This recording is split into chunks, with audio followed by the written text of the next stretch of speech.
Mr. Spock, we'll leave orbit in 2 hours. Would you care to beam down and visit your parents? Captain, Ambassador Sarek and his wife are my parents. Bridge to all decks. Brace yourself for a brand new episode of Enterprise Incidents with Scott and Steve. I'm Scott Mantz.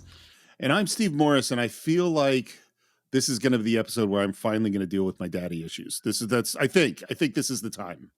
Well, I think there's a whole lot of generation gap issues that are explored in this episode, as well as so many other things that are explored in this episode. And this is an episode that I've always liked, but I never realized how much is going on, how complex it is, and how much it has to say until I rewatched it to prepare for our deep dive on an episode that is absolutely a top tier episode, probably one of the last truly top tier episodes of season 2. That episode is Journey to Babel. And for this landmark episode, we are being rejoined by our landmark guest, Johnny Roca of the Cinephiles with Steve Morris. Johnny, welcome back to Enterprise Incidents. Well, thank you, gentlemen, for having me back on, especially for this episode and this episode of Star Trek, rather, in this episode here, because I'm looking forward to talking about this episode. Just so much going on. And you're right, Scott. Sometimes, you rewatch these episodes after a long time and you forget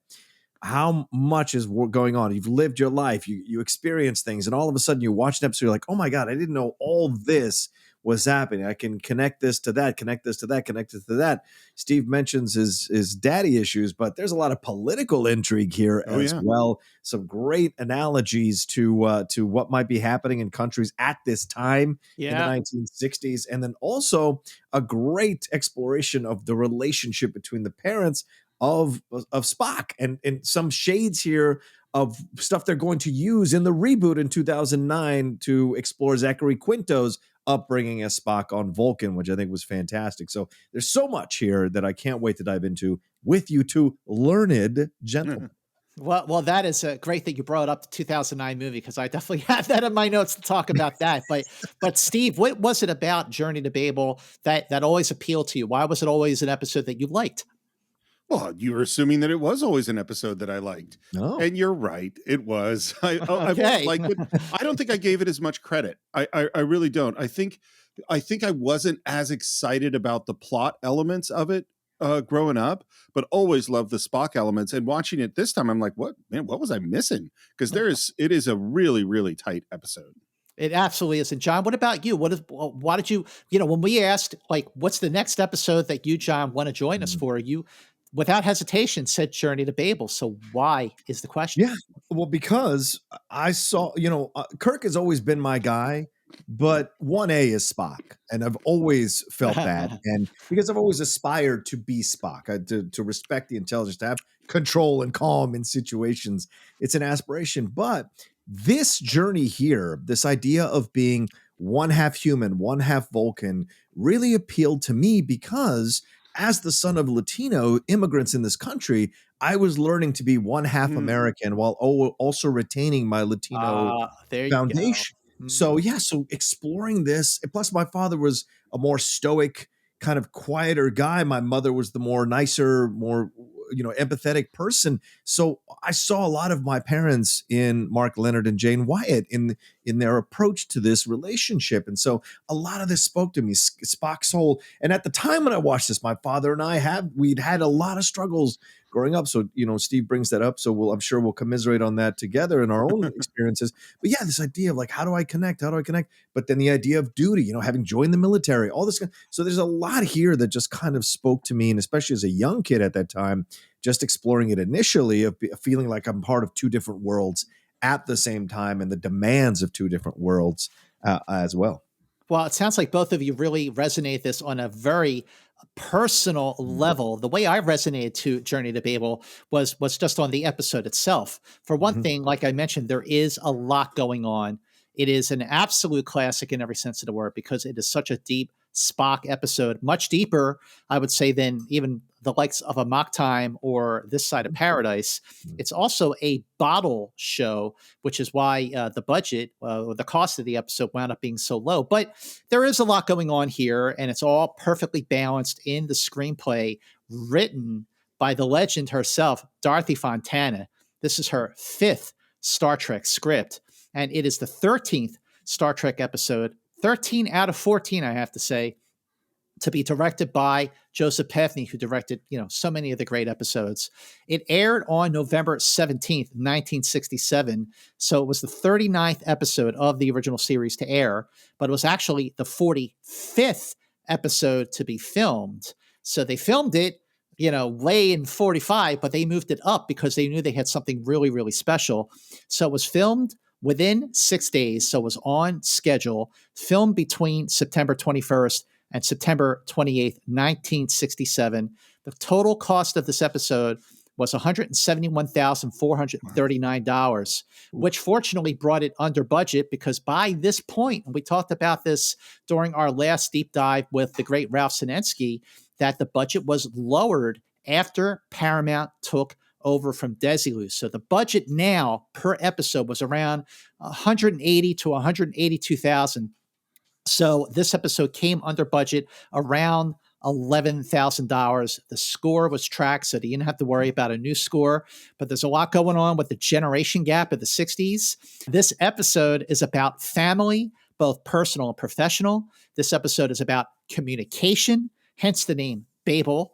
It's about sacrifice. There are a lot of sacrifices going on here. And it's about finding common ground. Not just a common ground between Spock and Sarek, but also the ambassadors that are on the Enterprise, the delegates that are on their way to Babel, a sacrifice that Kirk makes to stay on the bridge so that Spock can make the sacrifice to do the transfusion with his father. So much great stuff here.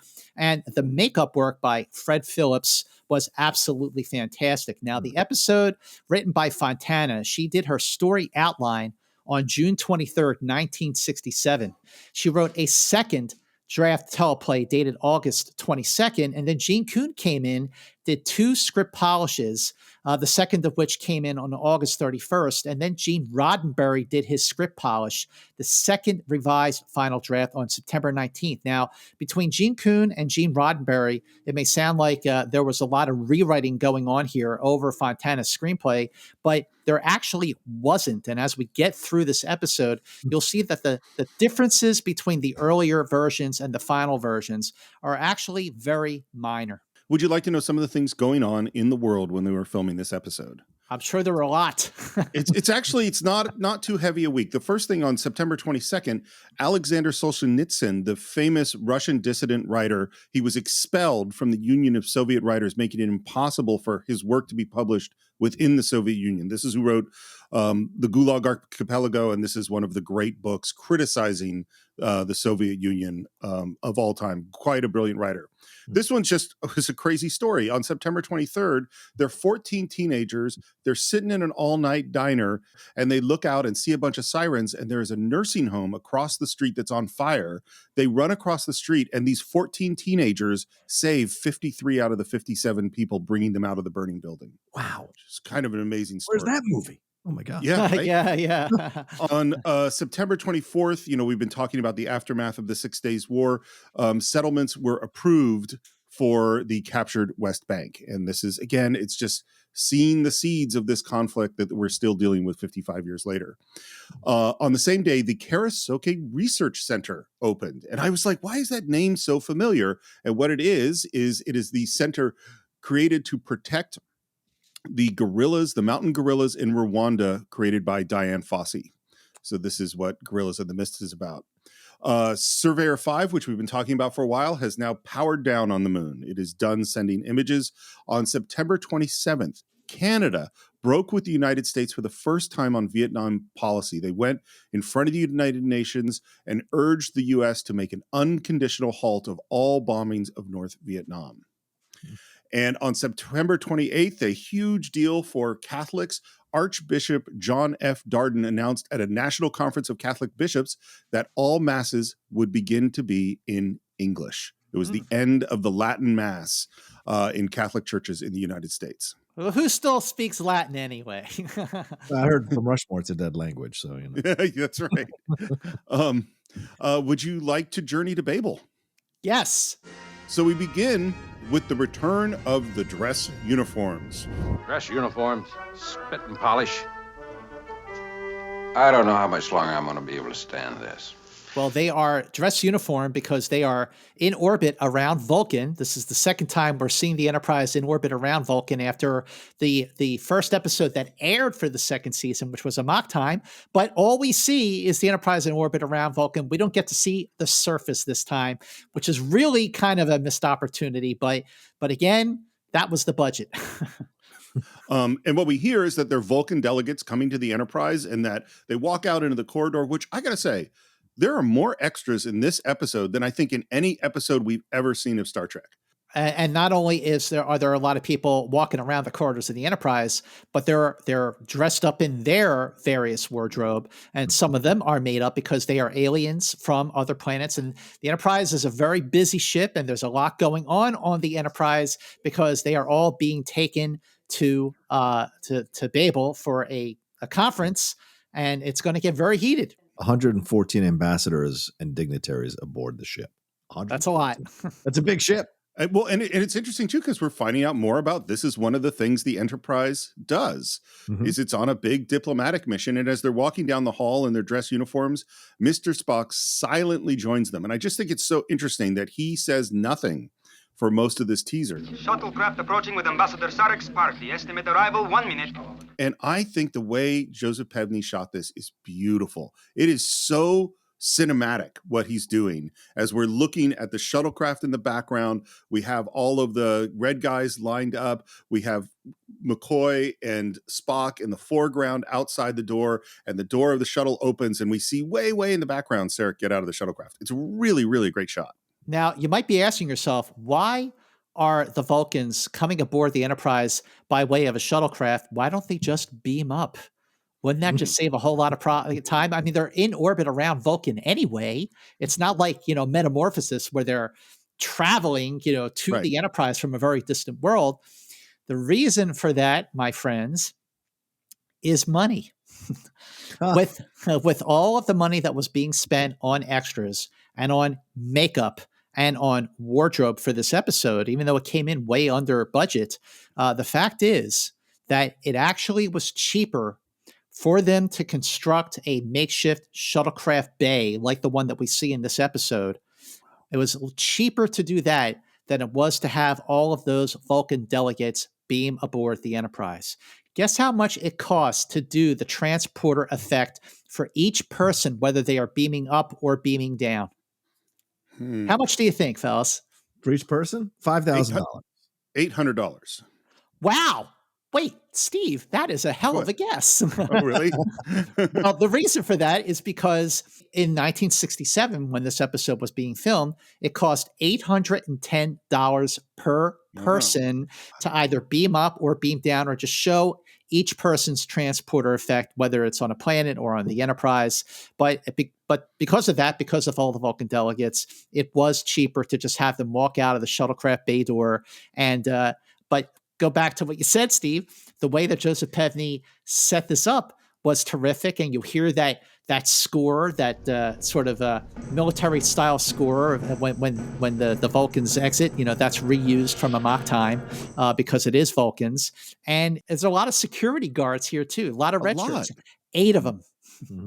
And I love the moment McCoy is standing next to Spock and asks about that Vulcan salute, and Spock shows it to him, and McCoy says, "That hurts worse than the uniform."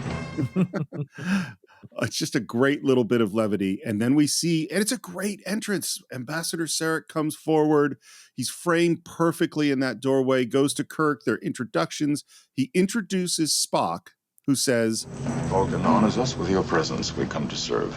And Saric is not amused. Nope. And you could see that Kirk is picking up on like that seemed weird. Kirk is the observer. Kirk is the Yep. observer, and he's already observing that something is amiss between Spock and Sarek. And he introduces McCoy, and I love that Sarek does the Vulcan salute, and you see McCoy's hand down low, like you can literally see him thinking about trying to do it and deciding not to. That's just a great little moment. This is Sarek, played by Mark Leonard. Of course, we recognize Mark Leonard as the Romulan commander from Balance of Terror. This is the first time that he's playing a Vulcan, and the only time that we will see Mark Leonard playing Sarek in the original series. So he's playing Spock's father, yet at the time, Sarek was 43 years old, and he was only 7 years older than Leonard Nimoy, who played his son.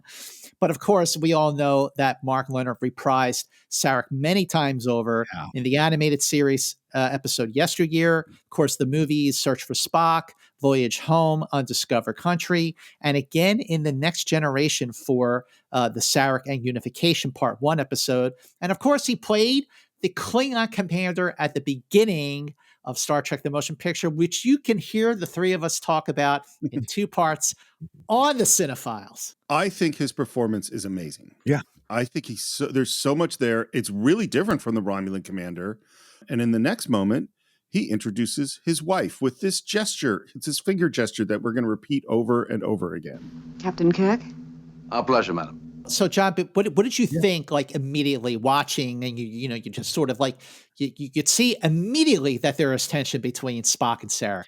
Yeah, and there are certain actors that play certain roles that when you see them immediately, they connect to you, right? And immediately as Mark Leonard walked in, because you'd by this point you'd seen a season and 9 episodes of Star Trek, and Spock was seen as this really intelligent guy, understands the situation, sometimes is the smartest person in the room about what to do best in certain situations. And so to have someone come in who almost immediately Spock regresses to being the child of, because even Leonard Nimoy does this subtle shift in his face when Mark Leonard is around him, almost kind of like out of deference or respect to him, that is so interesting. And Mark Leonard carries himself with such a nobility and a regalness when he comes to, plus the design of the it's just fantastic. And then, of course, Jane Wyatt coming in, just completely different, softer look. It's so great to see the juxtaposition of the two. And you immediately are like, wait, there's something here, just like Kirk. And then when they introduce him as his parents, you're just like, what? This is awesome. So and I'll tell you, Sarek is my favorite recurring character in Star Trek. Just my favorite recurring character in Star Trek. So when 2009, when the reboot happened and Ben Cross, who I love in Chariots of Fire, was cast to play Sarek, I went in with my eyebrow raised, wondering if they were going to get it right. Because you can get Kirk right with Chris Pine, but you better get Sarek right as well in Star Trek. So they really did. He was great. Ben Cross was great for sure. And the interesting thing, you talk about the 2009 movie. Ben Cross really did a great job channeling that tension between Sarek and Spock. But, what's great about this moment, you have them all standing together. So you have the tension between Spock and Sarek. You could see that Kirk absolutely notices. And then thank goodness you have the levity brought in by McCoy when he tries to do the Vulcan salute. So Jane Wyatt, who is credited at the end of this episode as Miss Jane Wyatt, that is a sign of respect for the fact that even at this point in her career, Jane Wyatt was a respected legend in Hollywood because she is a 3-time Emmy winner for her performance as Margaret Anderson on the classic series Father Knows Best.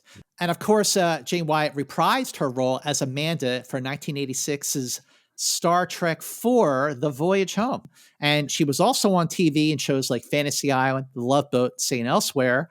And in the movies, talk about a classic. She's been in some of the greats, like 1934's Great Expectation, 1937's Lost Horizon, directed by Frank Capra, and 1947's Gentleman's Agreement, starring Gregory Peck. And the reason that Dorothy Fontana named Spock's mother Amanda is because Amanda means worthy of being loved. Wow. By the way, Lost Horizon is a really interesting, totally unlike any other Frank Capra movie. Definitely an odd one. Here's the thing I was wondering is like, okay, you've been watching this. It's in 1967. You've been watching these episodes air. You've heard many, many times that Spock is half human. Yeah. That's really well established. What I wonder is the audience ahead at this moment that you meet Amanda, see that she's human? Has the audience, how much of the audience has started to go, oh my God, that could be Spock's parents? I think the audience is very ahead. Even when this episode aired for the first time on November 17th, 1967, I'm sure that with commercials and coming attractions and maybe reading the TV guide synopsis, whatever. Right. I mean, you'd have to be pretty thick-headed not to know that these were Spock's parents. As soon as you're settled, I'll arrange a tour of the ship. Mr. Spock will conduct you. Which makes sense. They're Vulcans. He's a Vulcan. I prefer another guide, Captain. Ooh, already. I mean, he is like he walked onto that ship. Sarek walked onto that ship with a big chip on his shoulder for Mr. Spock. He's not an easy character. I mean, he's a great character for that reason, but he ain't easy. And Kirk, of course, reacts to that and then says, which I think is strange that he says this so publicly, but says, Mr. Spock, we'll leave orbit in 2 hours. Would you care to beam down and visit your parents? This is great. This is great. I love that they cut to Amanda, who looks over at her son, and you could totally see that she's going, how are you going? So first of all, she's going, you didn't tell them. And then she's going, how are you going to respond to this? And Spock says, Captain, Ambassador Sarek and his wife are my parents. And I love the reactions. Kirk looks at them like he's like happily surprised. Yeah. You know what I mean? Like he looks at him like the music that plays, the music sting on that is more dramatic than the look that Kirk gives to the two of them. So here's my question for both of you. I want to start with John on this. Okay. So Steve, you made a comment about Sarek, how he's like something's definitely up with him. So watching Journey to Babel, watching just the teaser, and even after finding out now that Ambassador Sarek and his wife are his parents, do you like Sarek? Yeah. Do you like him? Yeah. As I said, there's something about his stoicness and his regalness and nobility and how he walks through. And Steve makes a great point. Something I wanted to say as well. This is one of my favorite directed shows in Star Trek. And just that shot of how they introduce him is so great. And so immediately I'm like, oh, this is a man of some respect and some import. So immediately I do like him, even though he's ignoring his son. And that makes me even more curious as to why he's ignoring his son. And so immediately I like both of these people as they come through that kind of door there to stand there in the elevator with them. So I absolutely immediately liked Sarek. Steve? So as a character, I love him. I think he is an amazing character. As a person, I think he is extremely admirable. He is also, no, I don't like him. I mean, it's like liking him it's a different thing. Is that I go like you, he is, I think in some ways, so driven to a certain code that he's hypocritical. You know what I mean? Like, and he has so many big blind spots, but I love him as a character. I love him. Absolutely. See now here's the thing. And this really leans into some of the things that the episode really touches on. And I think even though I think these are things that you guys relate to more than I do. So do I respect who Sarek is as Spock's father? Yes. Do I respect that Sarek is a Vulcan ambassador? 100%, of course. Do I like him? No. And there are a couple reasons for that. One, because he walked onto the Enterprise and he's being a part of this mission to with all these other delegates who are also aboard the Enterprise, and he can't put his personal feelings aside. Second, as we will see throughout the course of this episode, the way that he treats Amanda is extremely conservative, is extremely traditional to a fault. And I say traditional in the late 60s sense of a man being the dominant part of a marriage. And that disappoints me just to see that he is so domineering over Amanda, and also that Amanda just kind of goes along with that. But again, that was the times, and I get that. The other thing is this, when This Side of Paradise aired, we heard right before the big fight in the transporter room that Spock's father was an ambassador, his mother a teacher. And that was always in the back of the mind of Dorothy Fontana, who wrote that episode, for when she wrote this. Now, of course, we're now seeing, of course, that Saric is an ambassador, but we are not hearing anything mentioned at all about Amanda being a teacher. Maybe she's already retired. That's probably the reason. But in the very first draft, it was established that Saric and Amanda had been married for 38 years, that Saric was an astrophysicist before he became an ambassador. And here's the other interesting bit of trivia, is that Saric's father, whose name was Sharil, was also a famous Vulcan ambassador. Interesting. Wow. I think this is a great teaser. And we've had so many like action-packed teasers that are really thrilling. And this is just a full character teaser, but it's one that has as much of an impact, I think, to launch us into the show as any of the others. And I think, by the way, key to it is Spock's silence. Yeah. It's him not talking that makes it so key. Well, the other thing that makes that moment key is, as we will see and hear, that Saric was disappointed that Spock chose Starfleet over the Vulcan Science Academy. But I think, Steve, we talked about this when we talked about this particular episode. And John, this is something that I'm not sure, maybe you never considered this, like the way that, just we're tying the series together in a serialized way. But I think there's a little bit of very, very submerged on the side of Spock, because he suppresses so much of his emotion, or at least he tries to, that Spock is a little bitter at Saric for not being at his wedding that we saw in Amok Time. Like why wasn't he there? Was Saric off world because he's an ambassador?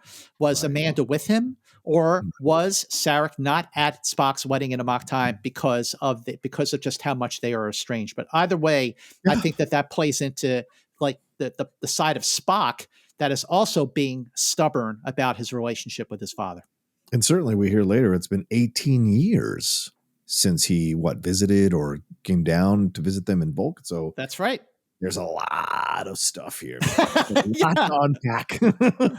Well, yes. And I'm going to refrain from saying a lot of thoughts I have until we get later on in the thing. We come back in Act 1 and we hear a little bit more in the log about what's going on, that we're heading toward a neutral planetoid codenamed Babel, and that's why we have all these ambassadors and delegates here. Kirk is the one giving the tour. This is the engineering section. There are a number of emergency backup systems for the main controls. And by the way, again, as we're walking through the hall, there's all of these aliens and people. It's really populated. We go into engineering, and there is Spock, who stands as they come in. And again, I agree. I think, John, Joseph Pevney, this is the best directed episode. That Spock stands and Amanda stays with him, and Kirk and Sarek could go into the background. It's all really, really well shot. Okay, so this is great, and I just love the way that Kirk is like showing Spock and Amanda around the Enterprise, with all these other delegates walking by. So we've established that they're proceeding to a neutral planetoid codenamed Babel, and that's the title of the episode, Journey to Babel. So Babel is a reference to the 11th chapter of Genesis in the Old Testament. And at that point, all of mankind spoke one language until their deference to establish themselves as being so powerful, to consolidate their how powerful they were, they built a massive tower. Yep. And God struck back at humanity, confusing mankind by creating various languages. So they no longer spoke the same language. So there was now confusion. And that word Babel, that word confusion, is about the lack of communication between Saric and Spock, and also about the confusion in communication with all of the delegates on the Enterprise. That title is very, very fitting. Yeah, that was something that's a story that always struck me growing up Catholic. The idea of like, because the way it was presented to me was that humanity had grown so arrogant that they felt they could build a tower to touch God. Right. And God punished them halfway through the building of the tower or whatever, and had them speak, like put other languages down on all of them so that they could never come together to build a tower again to kind of reach or pierce heaven with a tower. And so it's an interesting story. It's an interesting story. And I love that it appeals to the stuff going on here, right? People speaking different languages, even though they're speaking the same language. It's fascinating, whether verbally or non-verbally. So, yeah. I've always loved this story too, ever since I first heard it. And I think what's so interesting that I've been thinking about is like, okay, they were arrogant and then God made them speak other languages. And I actually think, and in this episode, it's very true, there's a direct connection between arrogance and the inability to communicate. When you're so locked into your own ideas and are certain you're right, suddenly you can't listen to other people and it becomes really hard to communicate. After all these years among humans, you still haven't learned to smile. Wow. Humans smile with so little provocation. There's so many things I wish that Spock would tell his mom. But he's passive aggressive, Spock. He takes these shots. He's taking a shot at humanity, saying humans laugh so easily, blah, blah. So he's taking a shot at his mom a little bit. So, yeah. Because what I think, and because this is what Scott and I have been talking about so much, is Spock has gone through so many things in the course of this series. And he has smiled a couple of times. Yes. He's involved emotionally. And I think when Dad shows up, Spock regresses. That's evident from the moment, like as you pointed out during the teaser, Steve, that when Kirk and McCoy are walking down the corridor, Spock kind of comes up behind them, doesn't say anything. And you can already tell that Spock is, he's got a lot on his mind. He's a little on edge. And this is coming from someone who's trying to suppress his emotions. And it's still obvious that he's certainly concerned about what is yet to come. And you haven't come to see us in 4 years either. The situation between my father and myself has not changed. Yeah, so I was confused by this. The 4 years, and then later she says 18 years. So did he come and visit within those 14 years? 4 years since he came, but then 14 years before that, and they didn't speak? Like, is that what happened? I'm just fascinated by that, A lot of fascination going on, Steve. Well, I totally get. I'm sure that you guys have been aware of family feuds, and big tensions within a family. I have been at the holiday party where the both people were in the same room and weren't, and we're barely relating. My father and I lived together. Like when I lived my father and I went a whole year without speaking, living in the same house. A whole year. Wow. We communicated through my mom or through my sister. Like, really, it was until he took me to the World Cup in 1994. That's when things started to fall between us. Yeah, started to fall between us. But like up until that point, there was a massive fight and we had not spoken for a year. It's in the same house. It's crazy. Yeah, so that's what stubborn people, man. And apparently so are Vulcans. Like, so that's what I think is, yes, he came back for things, but it was still in the middle of this fight. And then Sarek says, "My wife, attend." And we see that gesture. I love that gesture. Okay, see, that's what bothers me. The I mean, listen, first of all, it is worth noting that when Sarek, Mark Leonard and Jane Wyatt had asked Leonard Nimoy about like, how do we go ahead and sort of play your parents? And it was actually Leonard Nimoy's suggestion to have Sarek and Amanda constantly touching with their fingers. And the reason for that was because Nimoy already felt that so much about Vulcan was done through hands. You have the Vulcan salute, you have the famous Spock neck pinch, you have the mind meld. So, I mean, this is where Nimoy was just so brilliant when it came to not just establishing Spock, but also establishing Vulcans. So he was the one who said, try to do a lot with your hands. And that's where that gesture of them touching their fingers together came from. But the way that Sarek basically summons Amanda and she just like says, goes right over, stops talking to Spock, goes to Saric, and it's almost like I got the feeling watching Journey to Babel again this time to prep for this podcast episode, that Saric says jump and Amanda says how high. So that's where I feel like the husband-wife relationship is a little too traditional by 60s standards. I just wish that there had been more strength on the part of Amanda. Yeah, I mean, I absolutely hear you, man. I mean, I'm of two minds of this, because I absolutely felt that way too, Scott, as I was watching it. But by the same token, if this is a relationship that they're both consensually agreeing to be a part of in the way that it's constructed, like her as a human being, because she even explains it to Kirk later on in the episode, right? He felt like a demand. And she's like, well, you don't know Vulcans. This is how it is. You can't take it personal. And then there are some genuine moments with them, like when they're sitting in the, I got teary-eyed this morning watching it again over breakfast, watching it against for this show. Like when she says to him, to Mark Leonard or to Sarek, like, you're proud of him. I'm getting emotional now talking. You're proud of your son. Mm-hmm. That quiet moment, and they're connected. And he surrenders his vulnerability to her. He says, you embarrassed Spock. You embarrassed Spock. You don't do that. He's trying to establish himself, and so those when you hate your parents as a kid or a teenager, you don't know that your parents are having those discussions in a separate room without you. Right. And how would that change you? If you could see those discussions and really understand how much your father loves you or your mother loves you, they just approach it from a different way that you don't understand, at the time. And so I felt like, so yes, I get your point. Absolutely. But I never feel like she's subservient to Sarek.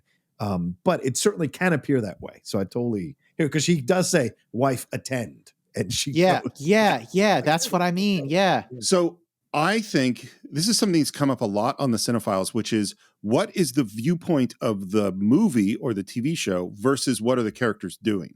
Is that I think it is absolutely true that the behavior of Sarek towards his wife is, I am in charge. But I also think that the show itself undermines it with the scene, John, that you mentioned where she talks to Kirk about this. Yeah. Because he notices it. Kirk, this character, doesn't approve of the way that Sarek treats Amanda. Right. And that comes out. And then I 100% agree that they punch holes in Sarek's invulnerability many times. Yep. And we see that, in fact, she does have the upper hand on him in a lot of ways. And this is how they've established their relationship. Not that I think it's cool that a man treats his wife that way. I don't. But I think it's cool within the context of the show in terms of it's interesting. And the next moment is so, I think Kirk makes one of his absolutely rare mistakes, which is he calls over Spock and asks Spock to explain the computers to Sarek and his wife. Explain the computer components. And there's this long, awkward pause. Awkward. And it's like, dude, you should know better. You don't jump in the middle of a family argument and try to resolve it without knowing anything. Well, wait a minute. Don't you think, my question to you, Steve and John, is do you think that Kirk deliberately brought Spock over to explain the computers to Sarek and Amanda to continue to observe, or to kind of maybe break the ice between them? I think it's 100% break the ice. I think it is absolutely intentional. He goes, I'm going to get them to talk to each other in some way, and maybe they'll warm up to each other. I think that's exactly what he's trying to do. Yeah, I do too. John? I think Kirk very much likes to intercede and get involved in situations and try to fix them for the better. Whether he should or shouldn't is a separate conversation, but it's certainly a character trait of his that he has shown multiple times up to this point in the show. I gave Spock his first instruction in computers, Captain. He chose to devote his knowledge to Starfleet instead of the Vulcan Science Academy. And you know what else is interesting? And John, I'm so glad at the top of this conversation that you brought up the 2009 Star Trek movie, which is, I will not rest, both of you, until we do our deep dive of that 2009 movie on the Cinephiles. I mean, that is one movie that I am absolutely dying to do on the Cinephiles with both of you, in addition to The Social Network, just putting that out there. But John, by bringing up the 2009 movie, at this point, we hear that Spock chose the Vulcan chose Starfleet over the Vulcan Science Academy. And we hear about that now, but we actually see that rift back in the 2009 movie when he chooses, during that scene when sort of fresh-faced Zachary Quinto as Spock, basically tells the Vulcan Science Academy, F off. Yeah. Well, shouldn't have left him in a pit being made fun of by other Vulcans. The man had to make decisions. So, And I also find it interesting, by the way, that Sarek says, I gave Spock his first instruction in computers. Mm-hmm. Like, you don't need to explain, you don't need to explain computers to me. Right. And B, Spock certainly doesn't get to explain computers to me. I'm sorry, Master. I did not mean to offend. I thought that... Offense is a human emotion, Captain. What I wrote down here, maybe I'll edit this out, but what I wrote down here is, what a dick. Wow, really? See, Steve, that's what I mean. Like, it's funny. I never thought about this for all these years, and I hate to say the word decades of watching Journey to Babel, but for the first time, I'm really looking at Sarek going like, I don't know if I like this guy. Really? Wow. Yeah. I mean, again, I respect him. I respect that he's an ambassador, but I don't think I like him as a person. I mean, I think as a father, he's behaving like a child. I mean, he's being stubborn, and Kirk is about to say that to Amanda right now. And by the way, I do have to say that the chemistry between William Shatner and Jane Wyatt is fantastic. Yeah, totally great. Sorry, I just don't understand. Amanda, I'm afraid you couldn't pronounce the Vulcan name. And I think this is it seems like a throwaway line, but I actually think it's kind of really important. Yeah. He asks if she can, and she says, well, after a fashion and after many years of practice. The reason I think it's important is that a big hunk of this episode is, does she really understand Vulcans? Now, let's put this in a little box, right? Steve, you're Jewish. We just had a fantastic show talking about Judaism in Whoopi Goldberg and all of that on the Outlaw Nation show. But when people convert for the love of someone else, they spend a lot of time learning how to say these things, learning the culture, learning the history, learning if they're authentically converting. There's a lot of new stuff that they have never even spoken or heard. Some of the Hebrew words, the terminology, all of that they have to kind of get into their mouths and learn how to say, learn how to speak, and when to use it and all of that. So to me, I see her saying that as correlative, that she had to spend a lot of time learning about it, and after a fashion, I can say it, but people who really grew up with it, they know how to say it correctly, but I'm doing the best I can with what I have. And I think Kirk is trying to take a shot at her a little bit, going like, can you say your own name? And she's just like, yeah, after a few years, little smart ass, I can do it. Yeah. Why don't you chill the F out a little bit? So I like that there's a little banter between, and I'm going to encourage you both to revisit your feelings about Sarek, because I feel like you're both looking at it through human eyes, and he's not a human. He's a Vulcan. But he's acting like a human, and he's a pure Vulcan. He's acting like a human. He's a pure Vulcan. And you know what, Steve and John? Yeah. It just occurred to me.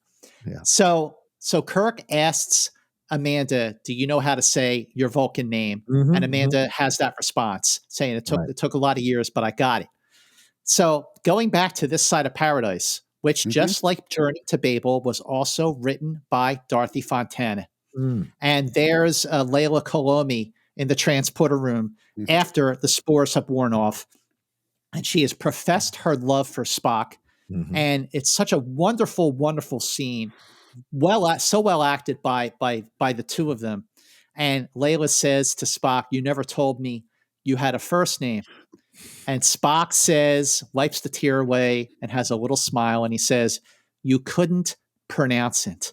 So I never thought in all these years that the continuity that we're establishing throughout the original series would even go there, but it actually does. And I think that is just an incredible level of detail on the part of Dorothy Fontana to extend that from This Side of Paradise to Journey to Babel. Shall we continue the tour? My husband did request it. It sounded more like a command.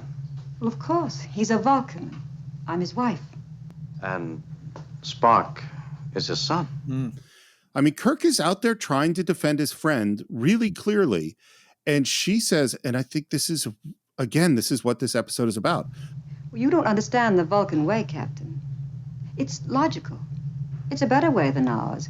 So this scene, I think, is one of the one of the most touching scenes because it shows how much Spock means to Kirk, that he is trying to bridge the gap between Spock and Sarek. But in actuality, Dorothy Fontana, she did not write this scene. This scene was written by Roddenberry during that final rewrite, that final polish that he did. And Fontana, who I assumed would love the scene, actually had reservations about the scene. She did not think it was appropriate for Kirk to go there with Amanda, and she did not approve of the way the scene was rewritten by Roddenberry. Interesting. I'm not going to disagree with her. I think Why? she's right to have the issue with it all because it's not Kirk's business. It's not your business what goes on between family members. It ain't your business to interview. I don't care how much of a friend you are. It ain't your business. Wow. So I like how Miss Fontana approaches it. It's more of a matter of like, this is a circular thing. Now, that being said, does it work out? Does it work with the overall construction of the show? Absolutely. And the world that Roddenberry wanted to build? Yes, because for him, he was very clear about the vision he had, right? Her approach to it was a little bit more about going singularly into this family. And so I get why she would feel like it's not Kirk's place to comment on something like this. But Gene had a bigger picture thing to worry about. Right. So there's the difference in approach, I think this is really interesting. I've gone back and forth in my head about how I feel. I really do like the scene. I also think, as I said a few minutes ago, button into, someone's family relationships when you don't know the whole story is usually a mistake.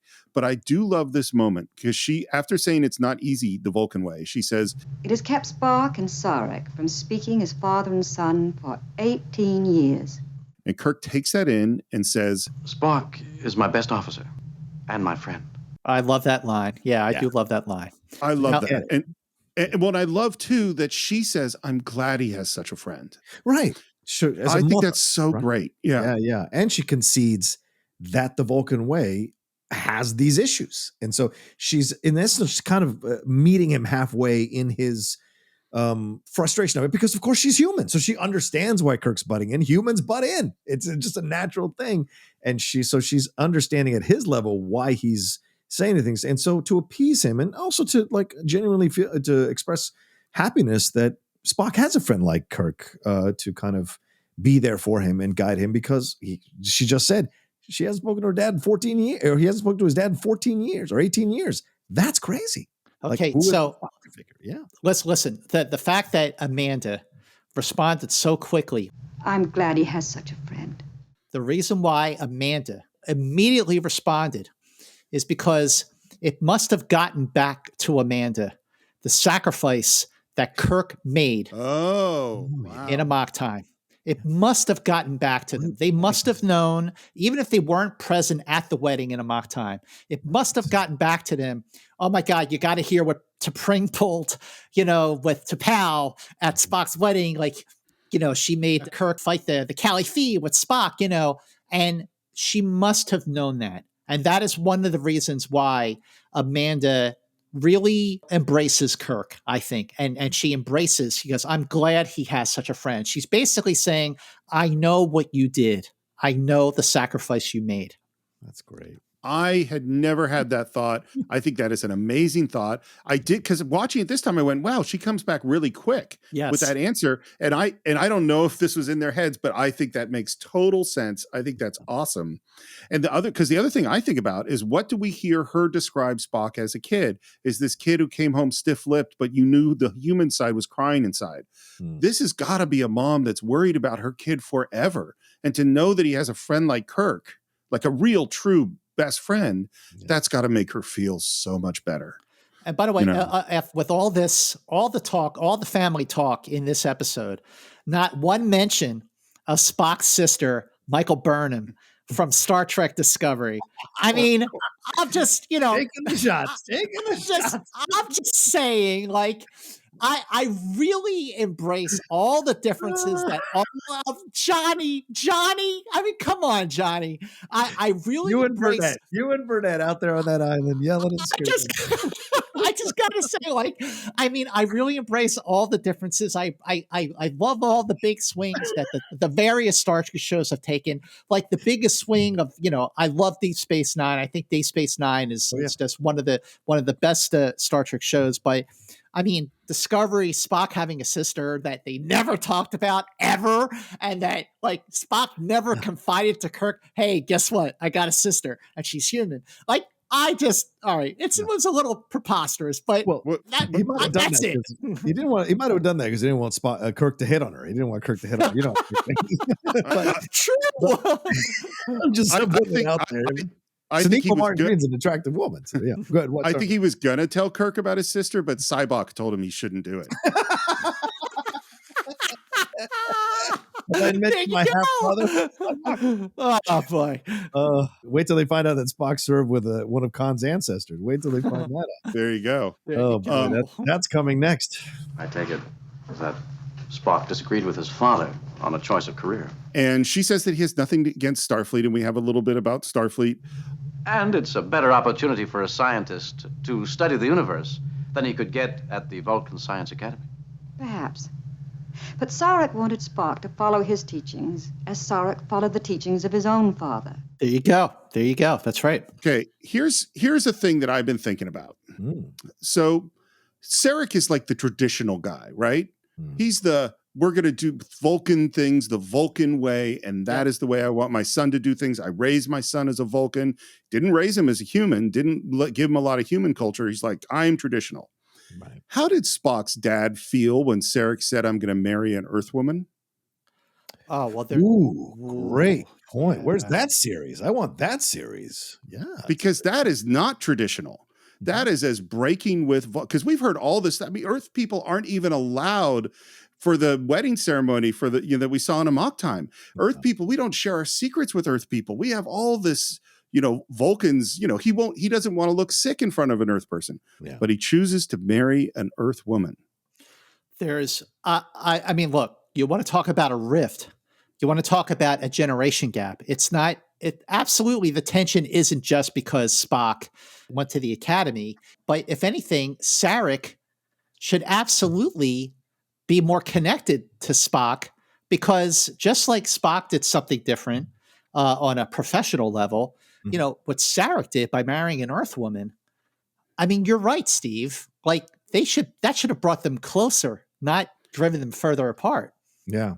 And this is why I say, I think Sarek, who I admire in all these ways, is a bit of a hypocrite. And the thing too, is I think what he did, this is what I think Sarek did, is that he made this one choice that is so far outside the boundary of Vulcan culture that he decided, I have to make all of my other choices and my son conform to the Vulcan culture perfectly to compensate for the fact that I married this Earth woman. That's what I think. See, now that's something I never thought about, but you're absolutely right. And the irony with Saric's bitterness over Spock choosing Starfleet over the Vulcan Science Academy, ultimately, Spock proved to be a chip off the old block, because just like his grandfather and just like his father, Saric, eventually Spock does become an ambassador, as we will see in the Star Trek The Next Generation 2-part episode, Unification. So eventually it did happen. We've spent a long time on this one scene, but it is a really fascinating scene. And it ends with Kirk saying, they're both stubborn. A human trait, Captain? Yeah. And it's like, no, they are both stubborn. They are. That's absolutely true. He gets a hail from Uhura that they've picked up some sort of signal, but it was unintelligible. Go to alert status 4. Begin long-range scanning. Kirk out. And then we cut to a big reception with a lot of aliens where all the ambassadors are. While we're cutting to the reception, this cocktail reception, we're hearing Kirk do his captain's log, where he's basically explaining what the conference on Babel is all about. Guys, after all these years, to me, the conference on Babel was like a MacGuffin. It didn't really matter to me. It wasn't really integral to my enjoyment of this episode. but it absolutely is a MacGuffin. So when I was watching it this time, I did something I never did before. I paused it and I rewound it to the beginning of the captain's log, and I listened to it 3 times. And it finally occurred to me what was at stake on this journey to Babel, which is basically to consider the Corridon planets to be admitted to the Federation. Now, some of the races of the Federation want Corridon kept out, and some of them want to be put in. And we'll find all of that out throughout the episode as we find out what's really at stake. But like, I actually said, wait a minute. I actually paused it and I rewound it a little bit. So I'm like, what is Corridon? Like, what's really going on here? And it absolutely is a MacGuffin. And what's a MacGuffin, Steve?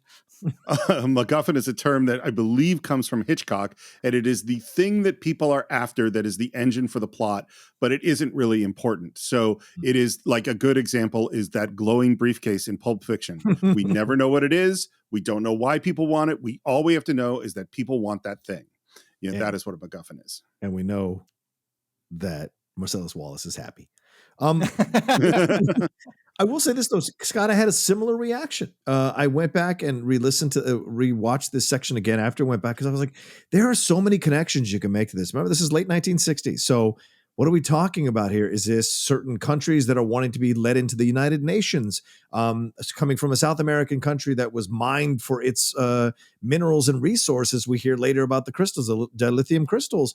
There is so much political intrigue around this system, and the amount of money that whoever gets access to this system will be successful. It could help their species become a more powerful species, could help them spread in the universe, have more say in the Federation of Planets. There's a lot that's connected to this kind of throwaway log almost by Kirk here that could lead to real change in the balance of things in the galaxy, in the Federation of Planets. And I think that's fascinating to explore, because certainly that was stuff that was being talked about here in the late 1960s with a number of Latin American and African countries and what have you, and changes in Europe depending on the political philosophy of a certain country, or coups or changing in military control, things of that nature. So all of that here is played into this particular log from the captain. And this is another situation where we're hearing that the mining of dilithium crystals is really crucial to the Federation and, of course, other planets.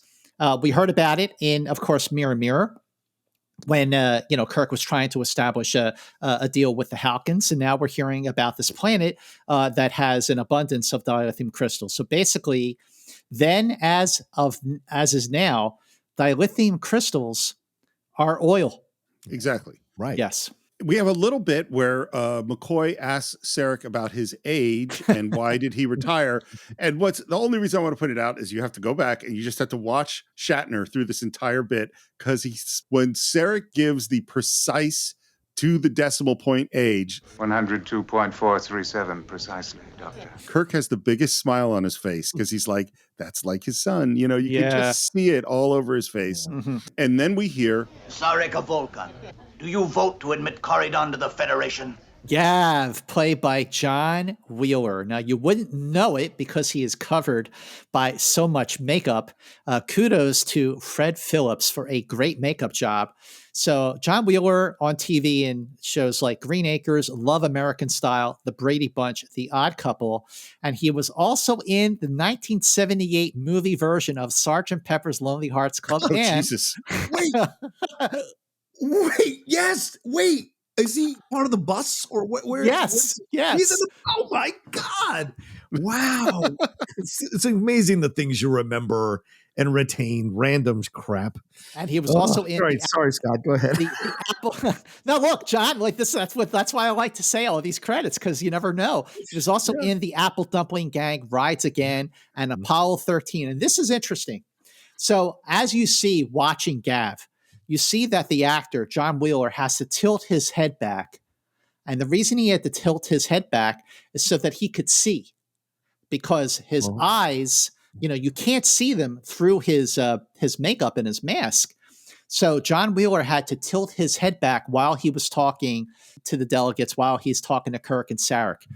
Now, the good thing about having to tilt his head back is that that established how arrogant the Tellarites, especially Gav, was. So it was done out of necessity so the actor could see, but it actually wound up establishing the trait of Gav and the Tellarites as being arrogant. And it is also, as we talked about, Steve, way back in Where No Man Has Gone Before, that when Gary Lockwood was wearing those silver contacts, he couldn't see. He had to tilt his head back so he could see even just a little bit. And what that did was establish the arrogance of Gary Mitchell after he got those godlike powers. So it's done out of necessity, but it actually works out for the best.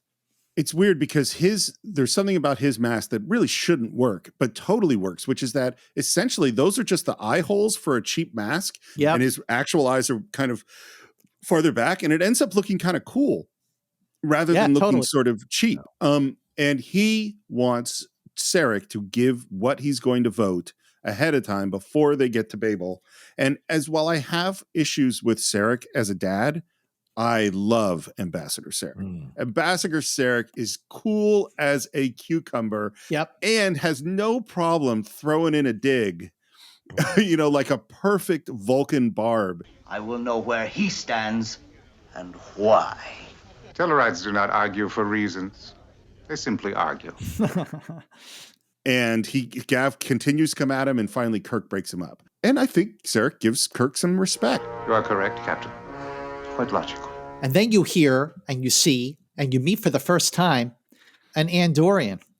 So not only do you have the Tellarites introduced in Journey to Babel, you have the blue Andorians with their antennas. Lead ambassador Shras is played by Reggie Nalder, who was seen in 77 Sunset Strip, It Takes a Thief, Battlestar Galactica. He was also, gentlemen, you'll appreciate this, on the big screen in The Man Who Knew Too Much and The Manchurian Candidate. Now, so this episode, which introduced the Andorians and the Tellarites, and as we found out in later Star Trek shows, it was the humans and the Vulcans and the Tellarites and the Andorians. They were the founding races of the United Federation of Planets. One thing we hear is that Gav and Sarek had a debate at the last council session, and I love that Amanda says, Ambassador Gav lost. Yeah, she does it with pride. She's like, Gav lost. And then McCoy is going to make a move, which is so clearly to get a little bit of an edge, a little bit of dirt on Spock. He goes to his mom and says, I know about the rigorous training of the Vulcan youth, but tell me, did he ever run and play like the human children? She smiles, and then Spock looks down. And I'm wondering, does he give a nod to his mom to say, it's okay, you can tell her? Or is he looking down to go, oh boy, I don't want to hear what this is going to be? I think he's embarrassed. Yeah, I think so too. I think he's embarrassed. He did have a pet sailor he was very fond of. Solid? It's sort of a fat teddy bear. And McCoy's reaction. McCoy is thrilled. His eyes widen like, what? A teddy bear? Now, of course, we will see his pet sailor in the animated series episode Yesteryear, which was written by Dorothy Fontana, which is wonderful. And by the way, leave it to McCoy after a moment of tension with Saric and Gav, that McCoy steps in and provides just the right moment for levity. And what levity this is. Well, and it's interesting, at that moment, Sarek says, Excuse me, Doctor. It's been a rather long day for my wife. See, this is what I mean. Well, but why is he saying that? Why is he saying that? To get out of the situation, right? Yeah, his wife is embarrassing Spock. Yeah. Oh, I see. Yeah. All right, so you're right. He's trying to pull her out of the room. Yeah. Now, his way of doing it is totally condescending, but that is why he's doing it. Teddy bear. Not precisely, Doctor. On Vulcan, the teddy bears are alive, and they have 6-inch fangs. still, McCoy just loving the moment.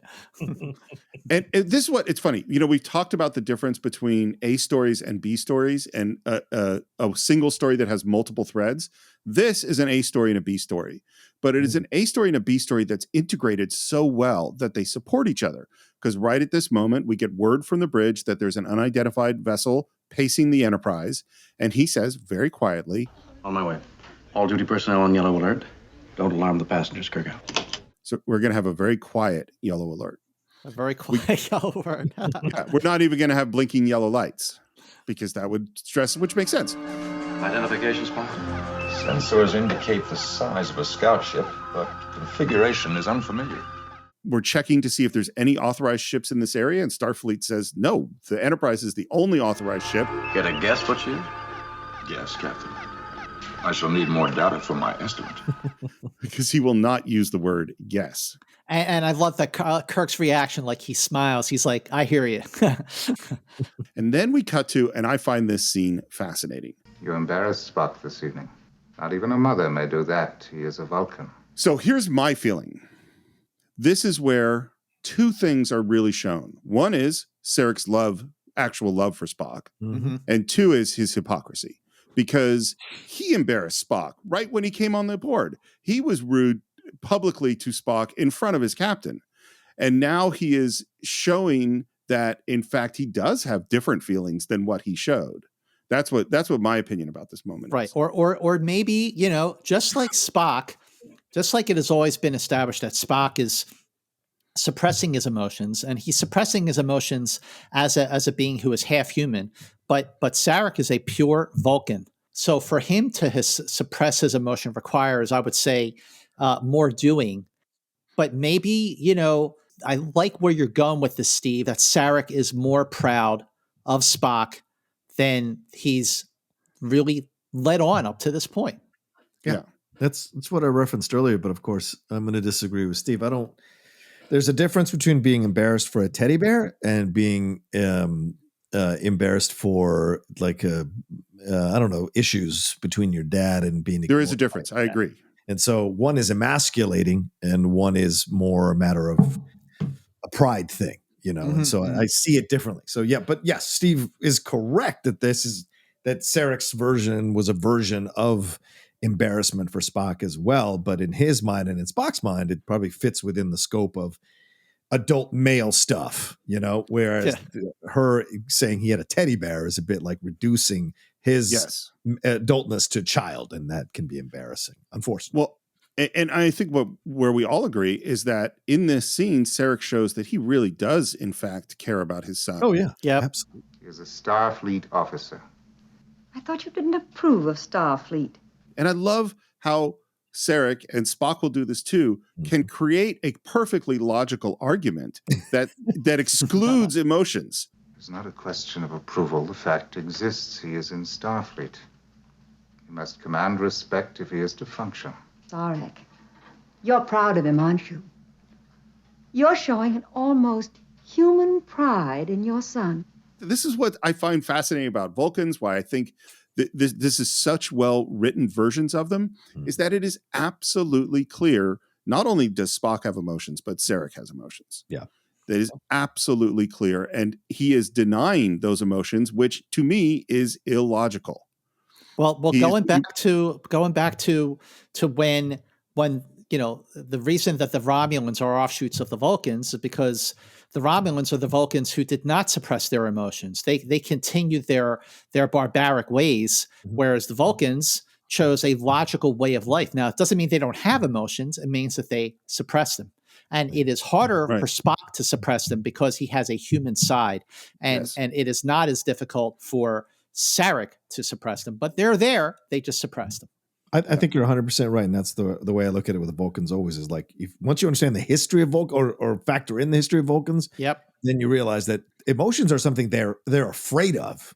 And to creep back in because they had to work so hard to eliminate that so that they could survive as a species. And then the Romulans became what the Romulans became. But the Vulcans very much have to adhere to this. And yes, they come off as jerks or condescending dicks or whatever you want to say, but it comes from a place of being afraid to regress back to emotion because that's what almost destroyed their entire society. So you can understand why they react this way, why they act this way. There's so much more here. Now, do some of them abuse it to be condescending? Yeah, and Sarek at times is a bit condescending. Yes, but overall, it is from a genuine fear that it could destroy them. It does not require pride to ask that Spock be given the respect which is his due. Not as my son, but as Spock. Do you understand? Not really, but it doesn't matter. I love you anyway. And she holds out her fingers. Well, Sarek looks disappointed, like, oh, love. Okay, here we go. I know it isn't logical. And then he touches her with his fingers, and smiles. Yeah, and smiles. Well, and this is the thing. Sarek does love Amanda. Oh yeah. Oh, absolutely. And Amanda knows that he loves her. And this is the thing. This is the key to the relationship, is that Sarek does all these things that are cold and Vulcan-y and logical and even a little condescending to her, but she sees the love deep down, that's the truth, and that is who she loves. And Sarek is not comfortable enough with his feelings to just say, yeah, I do love you. Wow. This is this thing that I was thinking about watching it this time. I was like, this is such a comment on the idea of the emotionless male that we are moving beyond as we move into the 70s and into the 80s and start to go no, men can actually express their feelings. Sarek is a perfect example of the unemotional classic male. Yeah, that's absolutely true. Yeah. And I'd be curious to hear if there's ever an interview where Miss Fontana speaks about that. It was based on something she experienced growing up from her dad or from fathers she knew. So she wanted to kind of encapsulate it because it also shows that he is still a caring guy, even though he is having difficulty with his emotions. And we're back down with all of our ambassadors, and Gav is drinking, and we see Sarek pour himself a glass of wine and take a pill. You also have the music cue that gives you the idea that something's up here. Vulcan, I would speak to you. It does seem unavoidable. And he pushes him to find what the vote is. And finally, Sarek says, we favor admission. You favor? Why? Under Federation law, Corridon can be protected, and its wealth administered for the benefit of its people. Which is interesting, John, in light of what you had said earlier. It is a very anti-exploitative stance for powerful countries to do towards the less powerful. Right. Which is rare. Corridon has nearly unlimited wealth of dilithium crystals, but it is underpopulated and unprotected. This invites illegal mining operations. And Gav immediately goes, illegal? You accuse us? And the answer is yes, he actually is accusing yes. Some of your ships have been carrying Corridon dilithium crystals. You call us thieves? And goes to attack Sarek. So he lurches towards Sarek, and Sarek, who is 102, just puts up his hands, puts up his arms just to block Gav, and that sends Gav like back. So here's Sarek at 102, and just by that very simple motion you're establishing, he's strong, and the Vulcans that we already see are strong and dangerous. Because it isn't just a strength move. It's also, he is cool as a cucumber. Right. He is so unthreatened by this. It is nothing that he's dealing with this guy. Whatever arguments you have between yourself is your business. My business is running the ship. And he says this really firmly. And as long as I command, there will be order. Of course, Captain. And then this moment, again, I love Ambassador Sarek. He is the coolest guy. There will be payment for your slander, Sarek. Threats are illogical, and payment is usually expensive. That's a great line. So Gav exits, and then Kirk looks back towards Sarek, and then you cut to the next scene after this altercation between Sarek and Gav, and there's Gav hanging upside down, dead in the Jeffries tube. So whatever happened to him, it looks like it was pretty violent. And he calls up to Kirk to inform him that he found the ambassador, and that is the end of Act 1. A shirtless Kirk. Let's for no reason at all. A shirtless Kirk. There. Yeah, see, shirtless Kirk, just like in Deadly Years. By the way, that's a long first act. That is a long first act. That's right. How was he killed? His neck was broken by an expert. And Kirk asks, who aboard would have that knowledge? And Spock responds. McCoy looks at Spock. He already knows who that answer. McCoy doesn't answer. He looks up at Spock. So you think that McCoy knows the answer to this? Yes. You think that McCoy knows that that Vulcans are able to do this, or was he just looking to see what his answer would be? It never occurred to me that McCoy knew that Spock, applied this thing. That's what I thought, particularly watching it this time. Oh, interesting. Okay. Well, because he says, like, I don't know. Yeah, I wonder, because he says, like, I don't know the Vulcan physiology. So would he be able to know this stuff? I don't know, but I think more that he's looking. I'm more in the Scott camp, but I can totally see why you would get that, Steve, for sure. On Vulcan, the method is called Tal Shia. Tal Shia. Is that what it is? Tal Shia. Tal Shia. It's going to take you years to learn to pronounce it correctly, so don't even. Spock, a short time ago, I broke up an argument between Gav and your father. Indeed, Captain. Interesting.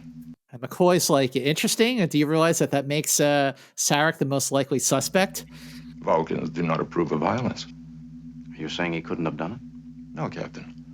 I'm merely saying it would be illogical to kill without reason. But if he had a reason, could he have done it? If there were a reason, my father is quite capable of killing.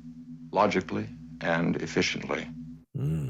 It's great because what we're now into is we're into a whodunit with Spock's father as the main suspect. Yeah. And because both Spock and Sarek are very logical, they won't deny the possibility. Yeah, that's logical that my dad would be. He's the main suspect. Yes. We go back to Sarek's quarters. Amanda is there. Mrs. Sarek, I'm sorry to disturb you. I must speak to your husband. Well, he's been gone for some time. It's his habit to meditate in private before retiring. And that's when Sarek enters. And I think Mark Leonard does a great job of looking a bit under the weather, shook, weak. Ambassador, the Tellarite Gav has been murdered. His neck was broken, Mr. Ambassador, by what Spock describes as Tal Shia. And I love that they first tell him about this murder, and Sarek's response is exactly what Spock's response is when they tell Spock about the altercation with Sarek and Gav. He says, Indeed. Interesting. Yes. And for a minute, you actually think that maybe Sarek did do this. Where were you during the past hour? Captain, you're not accusing him. Mother, if only on circumstantial evidence, he is a logical suspect. I quite agree. which I love because they're logical. Yes, this is logical. I am the suspect. Yeah. And of course, then Sarek lies. Then where were you during the hour? In private meditation, Captain. This whole idea that Vulcans don't lie is just so not true all the time, because he said I was in private meditation. It's like, no, you were having like a heart attack. That's where you what was actually going on with you.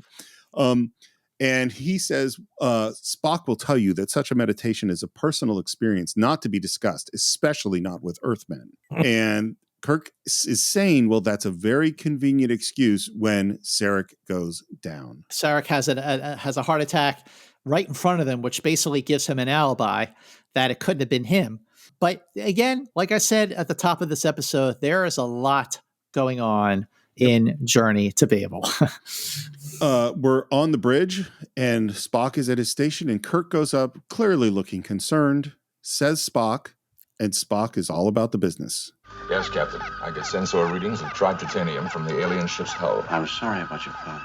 Spock's reply, yes, it could adversely affect our mission. What do you think about Spock saying that at that moment?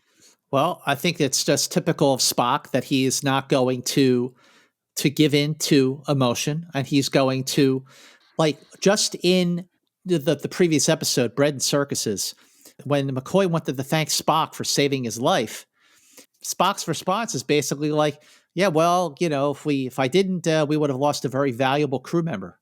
Just like back in The Naked Time, or rather Balance of Terror, when Styles thanks Spock for saving his life, Spock says, I just was saving an officer from doing so they could keep doing their job. I'm capable of no other emotion.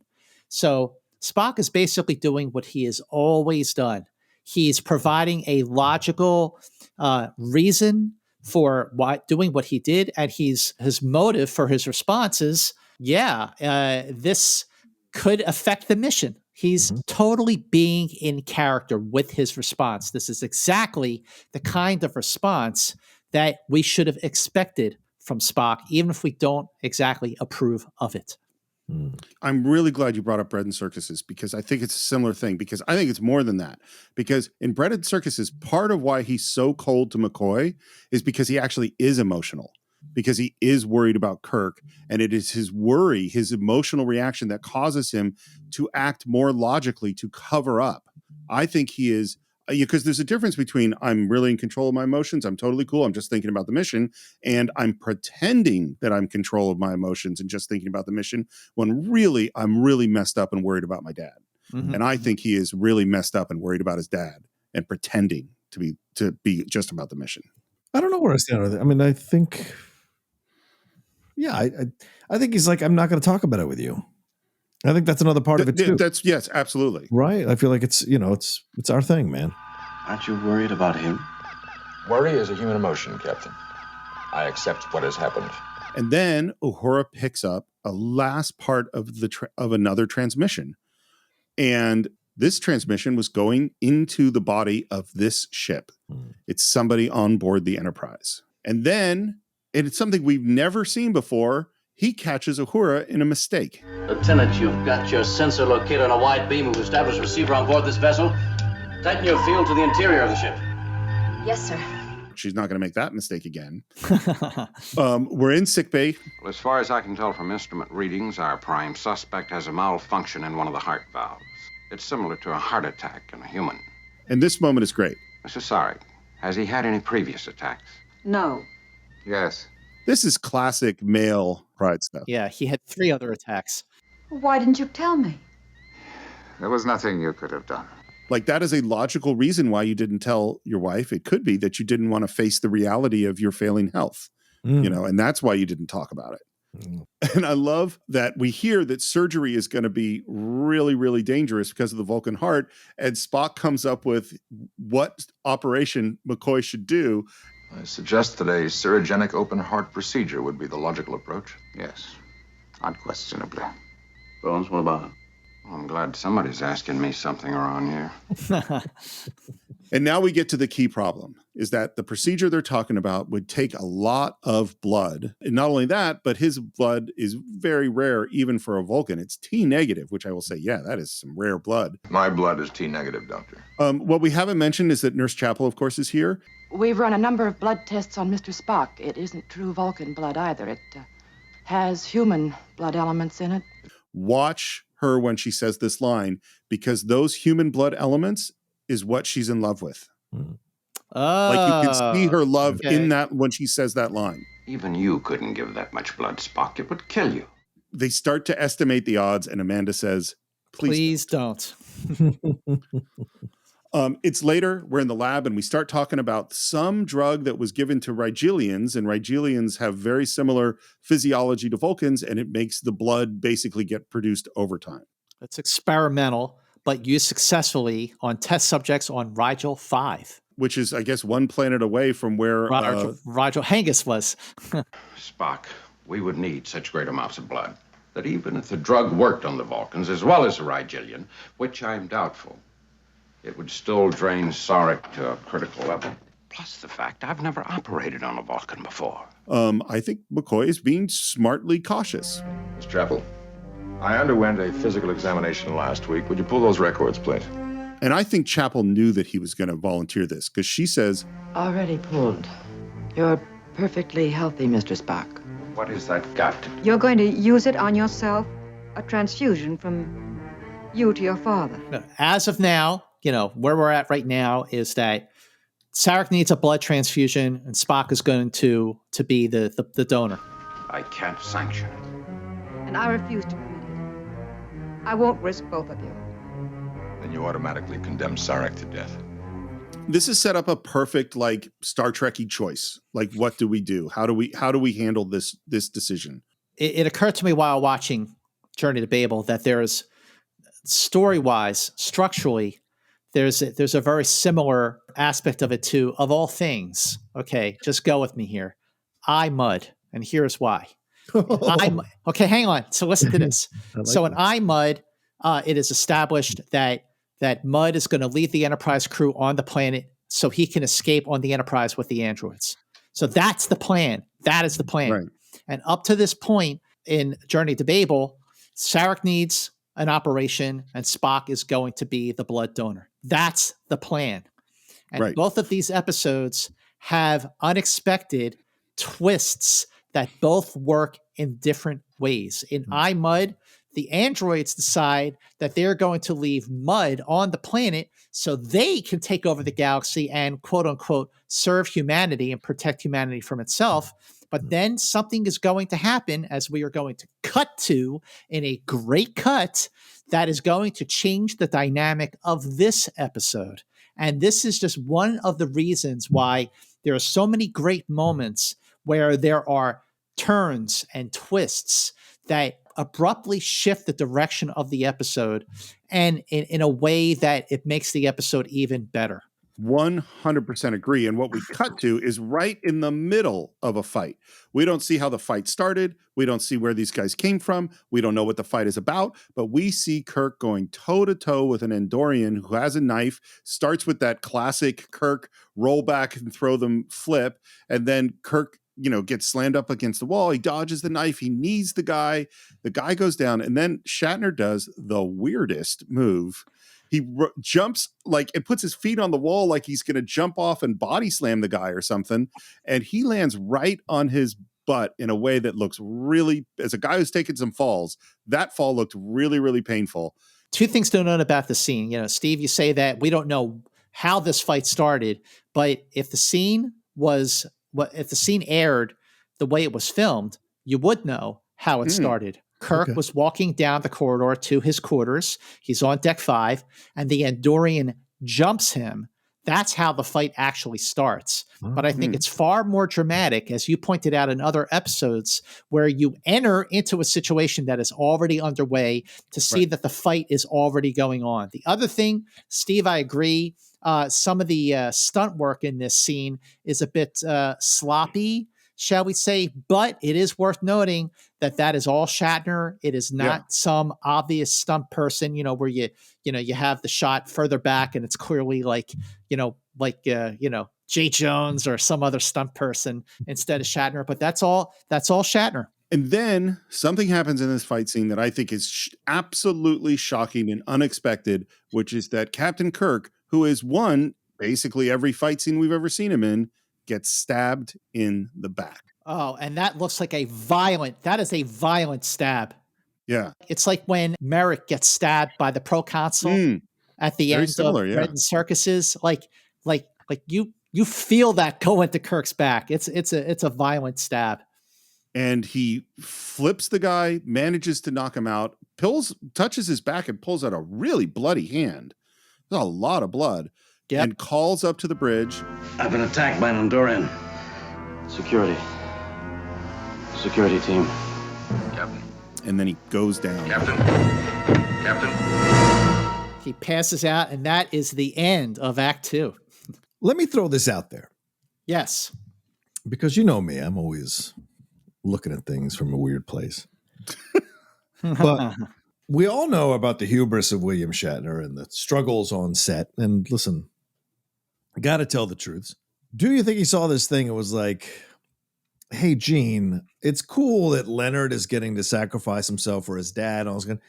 I need to also be sacrificing my life in some way, shape, or form for this situation. So can we write a little subplot where I get stabbed for no reason at all and have me be sacrificing myself and my life so that Spock can sacrifice himself for his dad and blah, blah, blah. So it just seems odd to have two of these guys sacrificing their lives at the same time in this whole situation. So it struck me this time around. I may be way off base, but it just struck me this time around. So I have two thoughts about this. First of all, it never occurred to me, but I actually think that's very possible. Even if Shatner didn't go to them, I think it's very possible that they're writing the script and went, this is getting real Spock heavy. We need to find some stuff for Bill, Like that's very possible. And it is also possible from everything we've heard about Shatner that he went and said, hey, we need more from me. But the other thing I want to say is even if that's the case, that totally makes this episode better.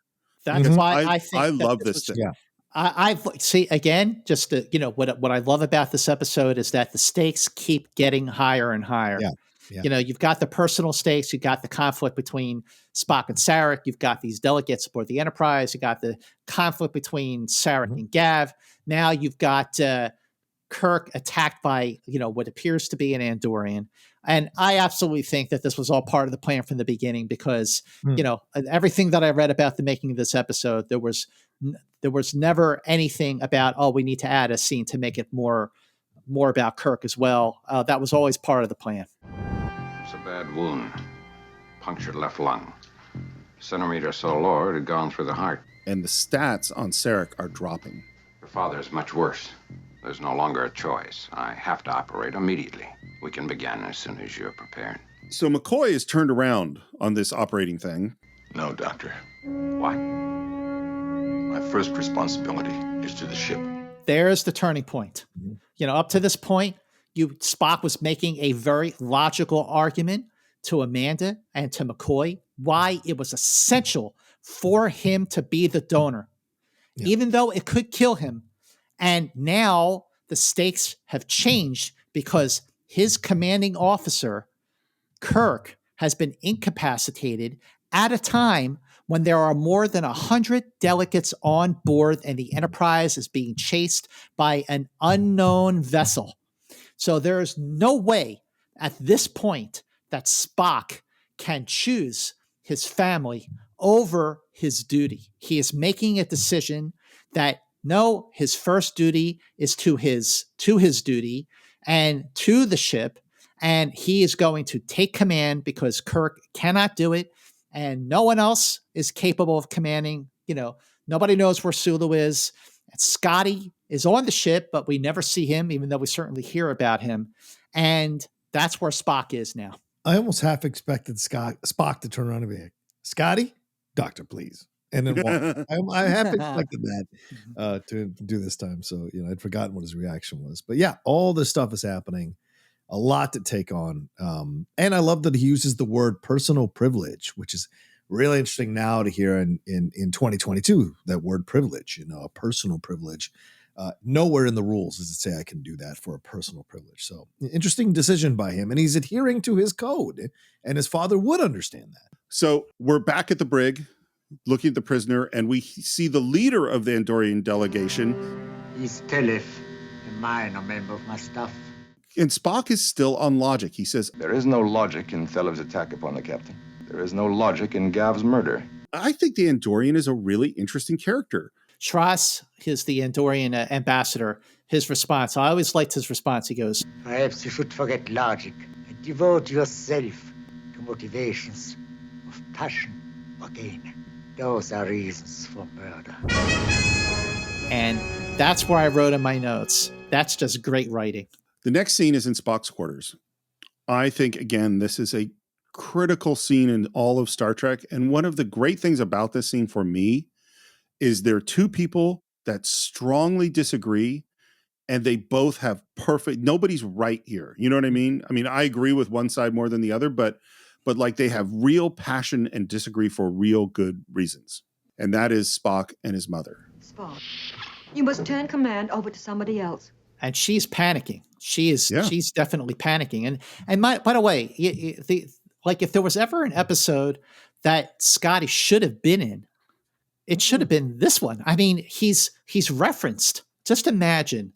So we have seen a few times just in the second season just how great Scotty is at command when Kirk and Spock are not even on the Enterprise. Mm-hmm. So if you're going to have anybody in command during a situation like this, Scotty's the perfect person to do it. And I think Scotty would have been fantastic. But of course, Spock would not pass command to Scotty. And even Kirk doesn't when he's back on the bridge later. But imagine if James Doohan was in this episode and you had a scene where Scotty confronts him like, dude, just let me drive the ship. I'll take care of it. Just do what you got to do. Like, there could have been a great scene in there and a great moment for Jimmy to have a great scene with Leonard Nimoy. And it's just a shame. And of course, the episode has enough going on. There's only so much they can fit in. Yeah. There's, but you know what? It was a missed opportunity. It could have been could have been a really dramatic moment between Scotty and Spock. Any competent officer can command this ship. Only you can give your father the blood transfusions that he needs to live. Spock's reply: any competent officer can command this ship under normal circumstances. The circumstances are not normal. We are carrying over 100 valuable Federation passengers. We're being pursued by an alien ship. We're subject to possible attack. There has been murder and attempted murder on board. I cannot dismiss my duties. How do you feel about this? Where are you? What's your stance in this argument?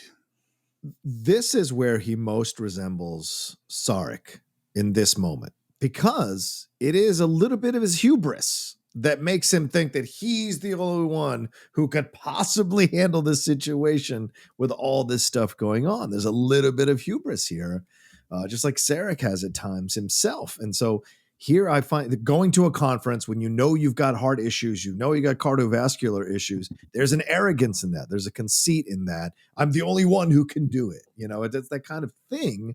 And we've survived a whole world where other people have stepped in when other people have been unable to do something. And so there's this kind of arrogance here from Spock and pushing back. And I wonder if this is Spock trying to prove himself to his dad in this, right?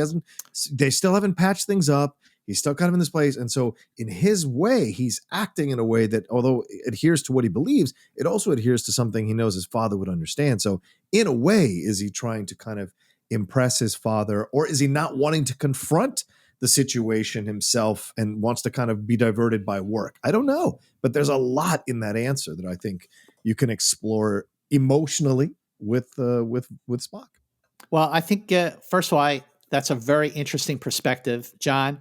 One that I definitely see where you're coming from in terms of Spock, maybe trying to impress his father, but what's to impress if his father will die? So that's why I think ultimately Spock is really just doing the logical thing here. He's really, really doing the logical thing because he made his logical points for being the donor until Kirk got stabbed. And now he has to not only take command of the Enterprise, but take command of a very volatile situation with so many people, so many delegates on board the Enterprise, and the Enterprise being followed by a ship that they don't know what it is, but it's not good. So I think it's definitely logic on Spock's part. So I think, John, that perspective of trying to prove something to your father and the sort of pridefulness in it, I had not considered that. I think it's really interesting. I honestly think the fact that Sarek is going to could die, is neither here nor there. I think there's a section in The Unbearable Lightness of Being that I've always loved, where he basically talks about that we walk around with all sorts of people living in our minds that we're trying to prove ourselves to. And sometimes it's that girl you wanted to date in high school, and sometimes it's your dad, and some of those people, you might never even see them. They might never even see what you do. My dad's been dead 11 years, and I'm still trying to prove things to him. You know what I mean? That scene in Amadeus when he's dancing around after his father has died in front of his father's portrait. That's a great encapsulation that those spirits never leave us. They never leave. Oh, yeah. They never. That being said, I'm 100% Team Spock. I think this is exactly what his duty is.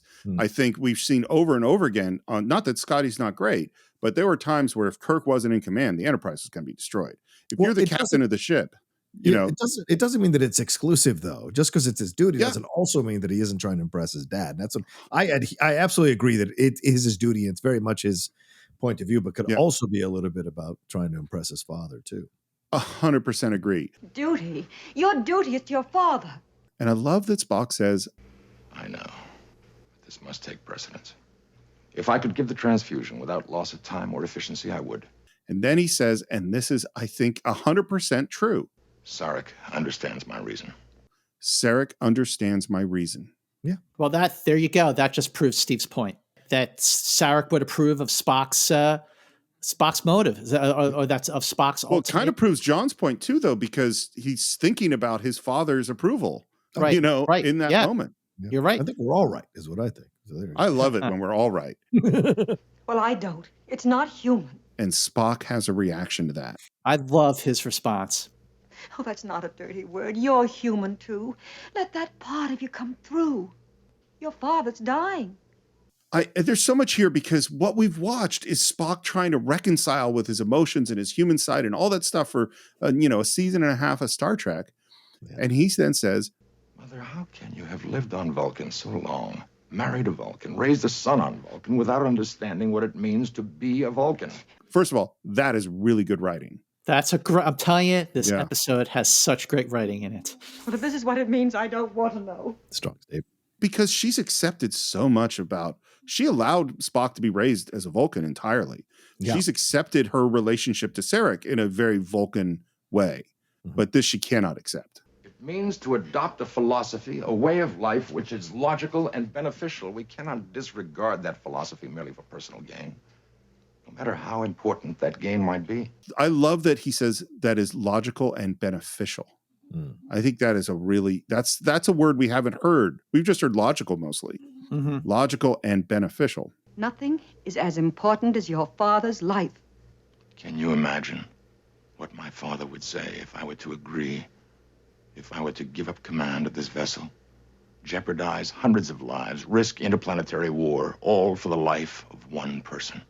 There you go. You know what that made me think of? What's that? The needs of the many outweigh the needs of the few or the one. Yeah. Wow, that's great. That's great. And then I love that she changes tactics. We go to this completely different place. We're not talking about logic or Saric or anything else. She says a story about him as a child. When you were 5 years old and came home stiff-lipped, anguished, because the other boys tormented you, saying that you weren't really Vulcan. I watched you, knowing that inside, the human part of you was crying. And I cried too. There must be some part of me in you. Some part that I still can reach. And when Amanda reminds Spock of his difficult childhood, I thought of the moments we see in the animated series episode Yesteryear. And I thought, especially because John brought it up, the moments that we see all this go down in the 2009 Star Trek movie. So something that we hear Amanda reference in Journey to Babel, we see in the animated series and the 2009 movie, which I think is just great how they all complemented each other. Yeah.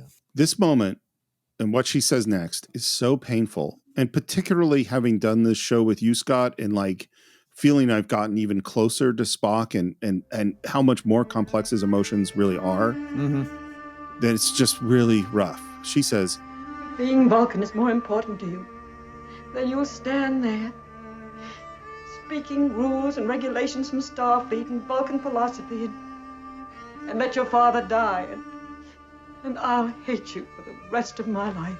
That hurts, but not as much as what's about to happen. Mother. Well, go to him now, please. I cannot.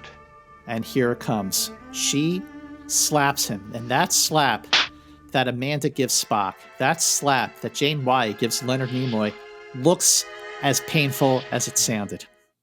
It's a real, John, you've been slapped on stage, I'm sure. Yeah. I've been slapped on stage. There are some stage slaps that are very stagey, and there's sometimes where you just get whacked. This is a whack. That's a whack. Yeah. She really slaps him. And then she walks out the door. And this is, I think, one of the most vulnerable moments that we see Spock throughout this series. Amanda walks out, the door closes. Spock walks up to the door, and he puts his hand on the door. I mean, the door should have opened, but that's okay. I know. But the way he puts his hand on the door, and Spock has his back to the camera, so you don't see his face. Yeah. But I don't think you needed to. The gesture, the motion that he is reaching out by touching the door like that. Like when else have we seen Spock so vulnerable other than, when he was infected by a disease in The Naked Time or affected by the spores in, This Side of Paradise. And certainly we've seen him, really, really struggling to control his emotions in Amok Time. Yeah. But the vulnerability that we see here, one episode after McCoy really leans into him in Bread and Circuses, there's a lot of barriers that are being broken down within Spock, and this is a big, big one. It's funny that you mentioned Naked Time. Do you remember what he says in that scene in Naked Time? The first thing he says to Kirk? Yes, he says, "My mother, I could never tell her I loved her." Yep, and he still didn't. This is where I go, like, I wish Spock had shared more with Amanda. I wish, and I understand. I think like now, having watched it, and my feelings about Spock at this point is I think he shows real cowardice in this scene. Not that he's not making the right decision. I think he is making the right decision. Okay. But he doesn't say, she says, "Is there any human in you?" And I wish he said there is. But he didn't. Or "I love you." But he doesn't. He's still not capable of telling his mom he loves her. Right. But that's what's great about the character. That's the tragedy of the character, inherent in the character. That's great. I think that's. I love it. No, it's a great scene. But I do think Spock shows cowardice here. I think he's still not at the plate. He's still working it through. I think that's a tough characteristic to put on a situation where he's still navigating as a man in his 20s, or 30s maybe, because that's a lot of baggage, man. That's a lot of baggage. Agreed. And be able to unpack it in that moment. That's it, John. There's a lot of, Spock is carrying an incredible amount of baggage. And there's all this shit going on. There's all this going on. There's, and that, I mean, look, that is absolutely to tie it back to that moment in the briefing room, in the Naked Time. As soon as Kirk walks in and he says to Kirk, like you said, Steve, "My mother, I could never tell her I loved her." We've got 4 minutes, maybe 5. An Earth woman living on a planet where love, emotion, bad taste. Like he really, like even back then, this was an issue with his parents, with his mother, that affected him, and that he's been carrying it all this time throughout his time on the Enterprise with Kirk. That has always been in the back of his mind, way in the back of his mind, suppressed until a disease brought it to the fore. And now there she is in front of him saying, "Go to him or I'll hate you for the rest of my life." And she slaps him. I mean, that moment, that gesture of touching the door like that, putting his hand on the door, that is not somebody suppressing their emotion at all. That is someone who for a moment is giving into his emotion because he just can't take it in. But the pressure has just mounted so much with him where he just cannot suppress it, but no one else sees it. Well, and this again goes to why the journey of Spock is so much the journey of Star Trek. And that because I think Spock that wakes up after mind melding with V'ger would be able to tell his mom he loves her. Or definitely Spock after Star Trek 4, who's come back together. Right. That's a Spock who would have told Amanda he loves her. Well, don't forget in Star Trek 4, at the end of Star Trek 4, what does Spock tell Saric? Oh. Tell my mother I feel fine. Yeah. Which is his way of saying I love you. It's going to be real. I know Scott and I have talked about it, and John, of course, you're welcome to join us. We're going to hit the rest of the movies. I can't wait to talk about the rest of the movies. Cinephiles, Enterprise incidents, or both. Yeah. It's going to be time. It'll be real interesting, particularly to talk about Star Trek 3 and 4. 5, well, whatever. We're back in sickbay. Kirk is waking up with some jokes. He tries to get up. He's obviously in a lot of pain. I'll let there be a lesson to you. Just lie there and be happy you're still alive. How's Sarek? Not good. I can only operate. And Kirk just assumed that they were already doing the operation. When you became injured, Spock assumed command. He's going to stay there till you get back on your feet, even if it costs Sarek his life. Regulations. I can't damn him for his loyalty, but I'm not going to let him commit patricide. And he gets up. And this, John, whether it was Shatner who asked for it or whether it was, whoever came up with this idea, him going, I am in incredible pain and I'm going to fake it until get Spock to come down and do the surgery. That's a great idea.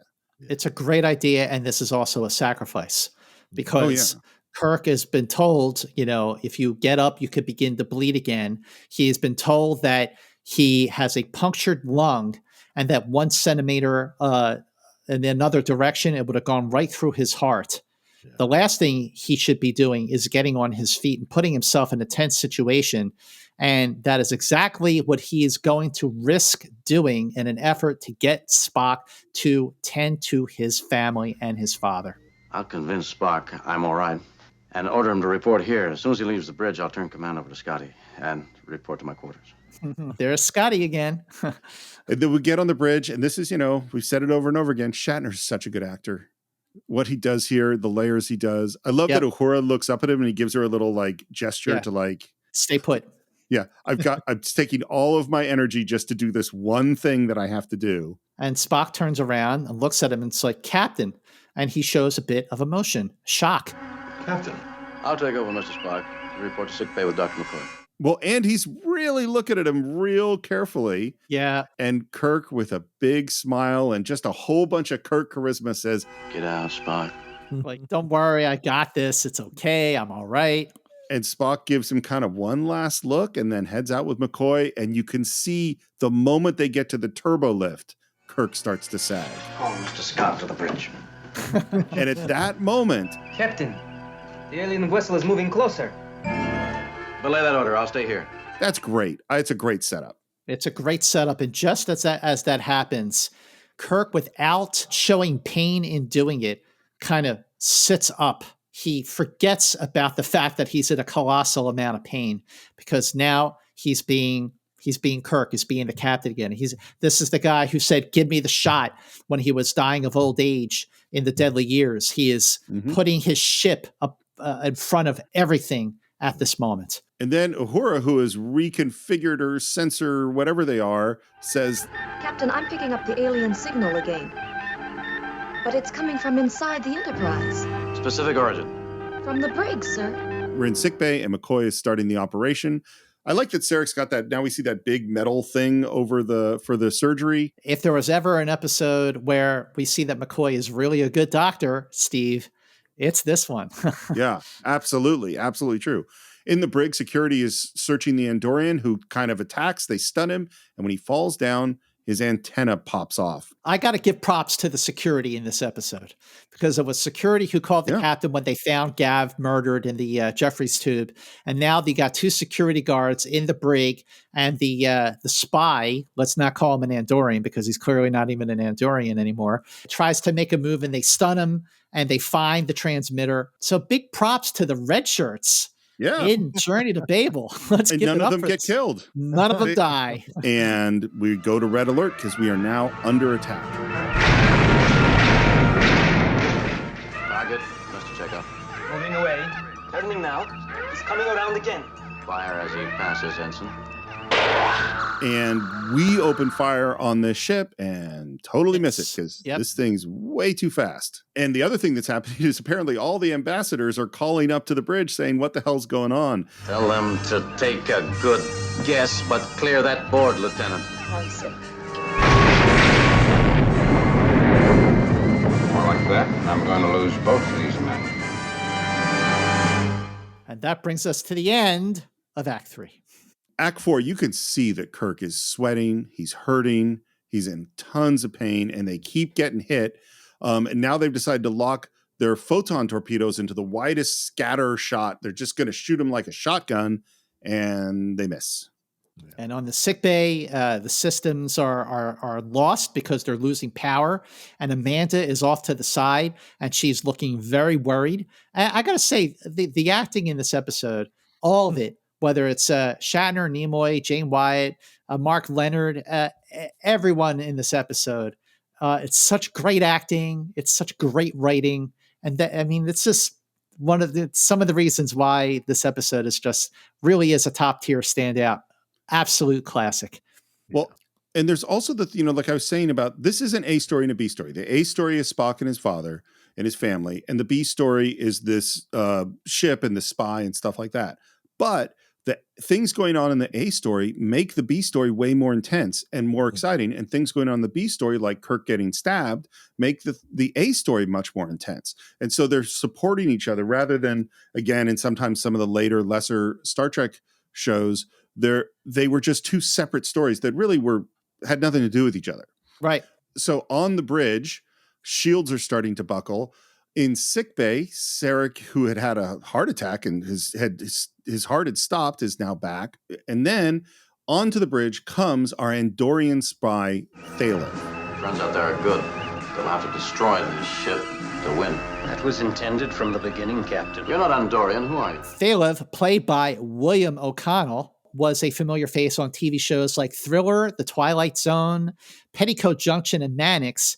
And on the big screen, he was in some pretty good movies in the late 60s and 70s. He was in Ice Station Zebra, High Plains Drifter, The Outlaw Josie Wales, Every Which Way But Loose, and its sequel, Any Which Way You Can. I love how he's very clearly looking around. I think he's a really good actor. Engineering, this is the captain. Got power on the port side except for phaser banks.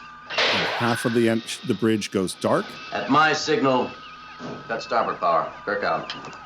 And he starts to question the Andorian. So Kirk, who's in tons of pain, has enough energy to A, come up with a new tactic to fight this super fast ship, and B, interrogate the prisoner. Who are you? Find your own answers, Captain. You haven't long to live. You're a spy, surgically altered to pass as an Andorian, planted in the ambassador's party to use terror and murder to disrupt us, and prepare for this attack. Speculation, Captain. And now we cut power to the starboard side, and it's real dark. What are you doing? You speculate. So a couple things to note here is that Kirk really has faith in Chekhov's abilities to send him from navigation to the science station and then back to navigations. And we know that Chekhov is good at the science station because the first time that we actually see Chekhov in a produced episode is in Cat's Paw, which, as we learned, is actually a flashback because of the star date when it takes place. But we also hear in Humorous Adonais that Spock is contaminating this boy Jim. But the other thing to note about this moment is by playing dead, what does this scene remind you of, guys? Balance of Terror, 100%. Balance of Terror, exactly. Because if it worked before, it'll work again. And then the Andorian figures it out. You're baiting him. You're trying to lure him in. Which totally works. Yeah. The ship has come closer and closer. Hold your fire, Mr. Chekhov. Range, closing. 75,000 kilometers. Fire. And they got him. And this is one, I like the redone effects on this one. Oh, the redone effects are great. Yeah, they really are. First of all, because, you actually have the Orion ship has some detail to it. It's not some flashing light. And by the way, folks, the reason that the Orion ship, the spy ship, was a flashing light in the original visual effects is because the producers knew that they had an episode that was really, really great. And it was shot later in the season, but they wanted it to air earlier in the season. And the only way they were going to do that is that they turned Journey to Babel into a rush job. And that meant they cannot build a model for the Orion spy ship. And they resorted to just using the light that they did. Interesting. I always thought that the light, when I was a kid, was kind of just showed how fast that thing was. You know what I mean? Oh, yeah. Lieutenant, open the hailing frequency. If they wish to surrender. And the ship explodes. Lieutenant, relay to Starfleet Command. Tell them we have a prisoner. Only temporarily, Captain. See, I had orders to self-destruct, too. Slow poison. And this is just a little detail, but it's just a little detail that makes the moment more interesting, which is he incorrectly predicts how much time he has. Yeah. I anticipate another 10 minutes of Take him to life. sick bay. And then he staggers, and last line is, I seem to have miscalculated. and he dies. Well, let me ask you a question. So we're going to find out in a second that this is an Orion. Okay. So is this the same Orion that we see dancing to seduce Captain Pike in the cage? The green Orion slave girl? Until you said it, it never occurred to me, but yeah. I guess. I mean, we know that there's some weird stuff that goes on Orion. Yeah. I mean, and we do see the Orions again in, or at least one of them in Whom Gods Destroy. Yeah. So it's a character who's still around. So just something I'm just wondering, for everyone listening, do you think the Orions we hear about or see briefly, even though he's painted blue to look like an Andorian, are these the same Orions that we saw in the cage in the menagerie? And we know that they can dance. So, I mean. And apparently they can fight. And they can fight too. Are you quite through shaking the ship around? Spock, Sarek, how are they? And, McCoy can't resist stalling. Well, I don't mind telling you, you sure make it difficult for a surgeon trying to... Bones! Captain, come in. And it's funny that Spock tries to tell the information that he has, and Kirk says what happened, and then Spock says what we've been talking about, that this is an Orion, and that their plan was basically to start a big war over this planet while they could sneak onto the planet, steal dilithium crystals, and sell them to both sides and get rich. That is the end of our MacGuffin. That is what was actually going on. The thing I don't understand is why I didn't think of it earlier. You might have had something else in your mind. It hardly seems likely. And then Kirk says, no, but thank you anyway. Yeah. And you, Sarek, would you also say thank you to your son? And he says, in the straightest possible way. I don't understand. So here's another thing that I love about this episode. So, we had a couple of times where there was definitely some tension, some awkwardness, especially between Spock and Sarek. And then McCoy showed, adds some levity, especially with the teddy bear during the cocktail reception. So now we just had this big dramatic moment. We had this huge operation, between Spock and Sarek. We had this prisoner, the spy on the bridge during an attack on the Enterprise.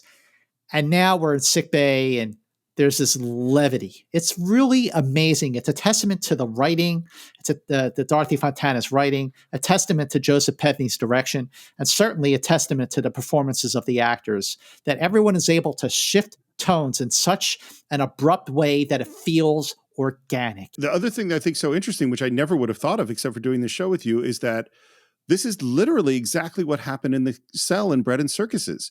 Is McCoy wants to thank him for saving his life, and Spock says, I just did what was logical. There's nothing to thank me for. And that's exactly what Sarek is saying. Spock acted in the only logical manner open to him. One does not thank logic, Amanda. Logic. I'm sick to death of logic. Which, by the way, there's a song in My Fair Lady where she says, words, I'm sick to death of words, that I always hear when this line gets said. Do you want to know how I feel about your logic? This moment, I can't decide if I totally love it or just think they're being such jerks to Amanda. Emotional, isn't she? She has always been that way. Indeed. Why did you marry her? At the time, it seemed the logical thing to do.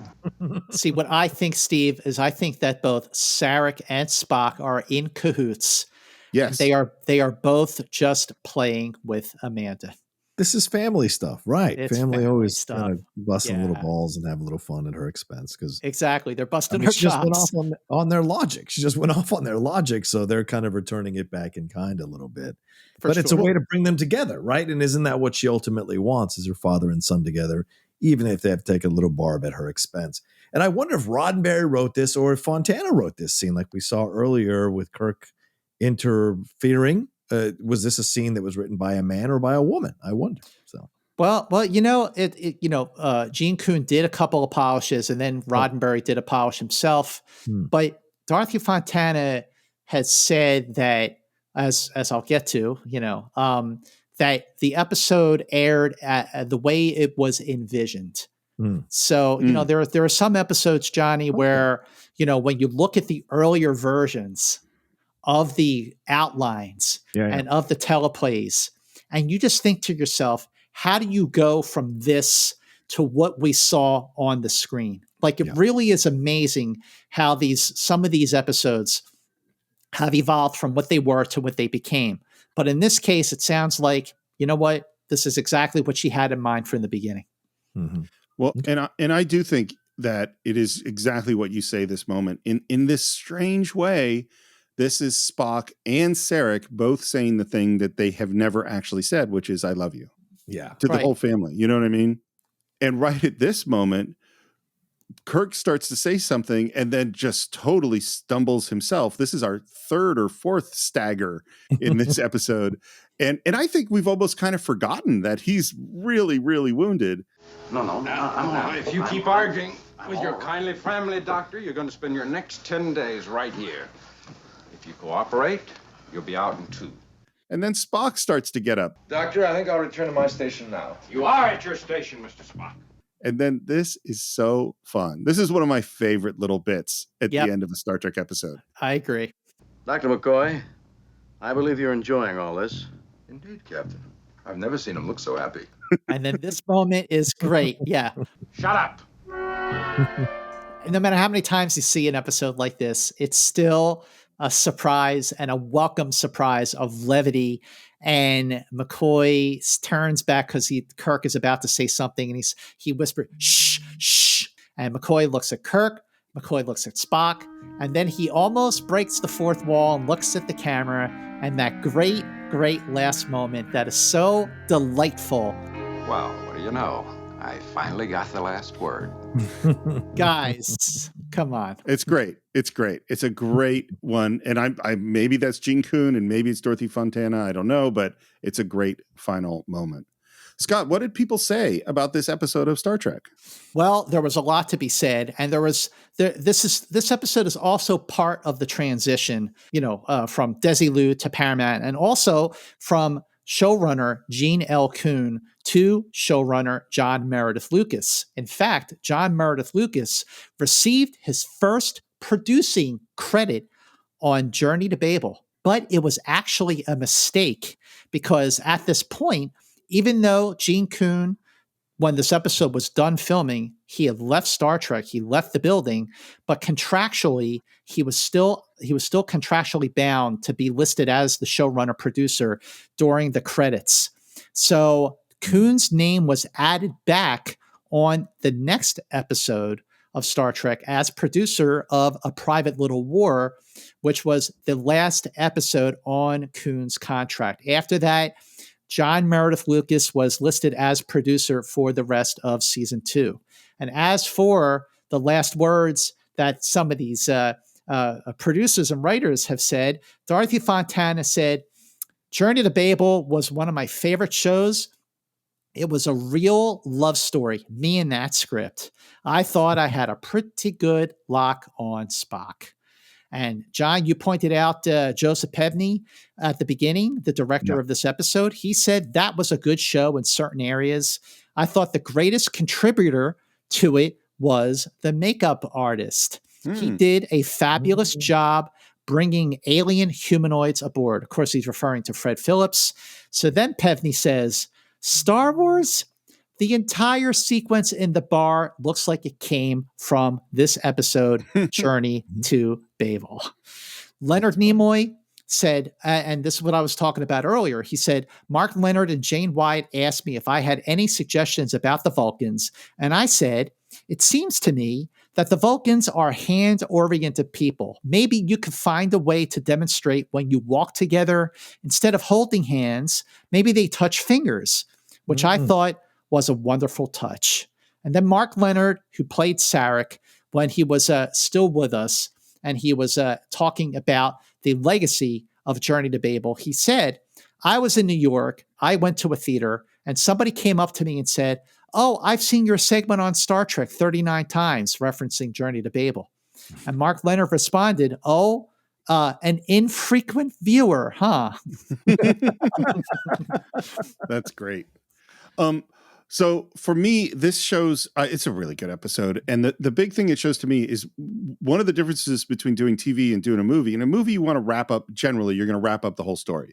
So whatever the character's journey they're going to go on, they're going to get to the end of that journey. And if they need to evolve, they'll evolve to the place they need to get to. In a TV show, the point is to maybe evolve the characters slightly, but also keep them with the same basic conflicts. And and that's what I think this episode does so well, which is that it evolves Spock, but it doesn't change. Spock is still filled with this turmoil. In fact, what we do is we add more to it because now we can put a face to his father and to his mother. And we can feel the pressures of those on him. And we can see the little kid who with the stiff lip who refused to cry. We can see this long 18-year period where he didn't speak to his dad and 4 years where he didn't visit him. And we can see that, hey, it's not that Sarek and Spock are now going to be perfect buds from this point forward, but they've taken a step towards healing. And having my own father and my own father issues with my dad and seeing these relationships within families, you don't just heal it all, but you take a step forward. Yeah, exactly. John, what's your reassessment of Journey to Babel, especially after this conversation? I mean, I don't know if I can reassess something I already love and love it more. I guess I could say that. I came out of it loving the episode even more, really appreciating this. As Scott said at the beginning of this podcast, that it is one of the last gasps of the greatness of great episodes of the Star Trek series. And I appreciate that badly because you can tell when you watch, and the fact that it's 2022 and I'm at the age that I'm at and I rewatch it and still enjoy the hell out of it, and makes me fall back in love with the original series, as all the great episodes of this series do. It makes me even more confident that this series will endure for many generations to come, long after the three of us have shuffled off this mortal coil. These will be lessons that we relearn and we re-experience the generations after us and connect to, whether from a personal place, as Steve and I have done, the father situation, or from a political place. Because I mean, at that end, what you're seeing essentially can appeal to that scene in The Godfather where Michael witnesses that rebel under Castro throw himself into a car and blow up a policeman and say this is why they're going to win, because they're willing to sacrifice. It's a political commentary within everything else that's happening here emotionally as well. It's an incredibly intelligent episode with multiple layers to explore and examine and talk about. And this is just one examination. I'm sure we could revisit this 10 years later and take out even more from stuff, as we would have done 10 years ago. If we had looked at this episode, the three of us, we would have taken different things out of it. And so that's what's fascinating and so great about Star Trek. When it's on point, it will speak to you in so many ways, and you'll find yourself thinking about episodes like this when certain things happen to you in your life. So just so great to revisit this one with you too, for sure. Well, those are all great points, both of you, John and Steve. And, the thing that really just got to me this time just was how, we talked about how there actually is established continuity throughout Star Trek, even if it wasn't intended to be when they were developing the original series, but it's there. And we are seeing themes and motivations stretch all the way back to the earliest episodes of the original series, as we talked about during this podcast presentation.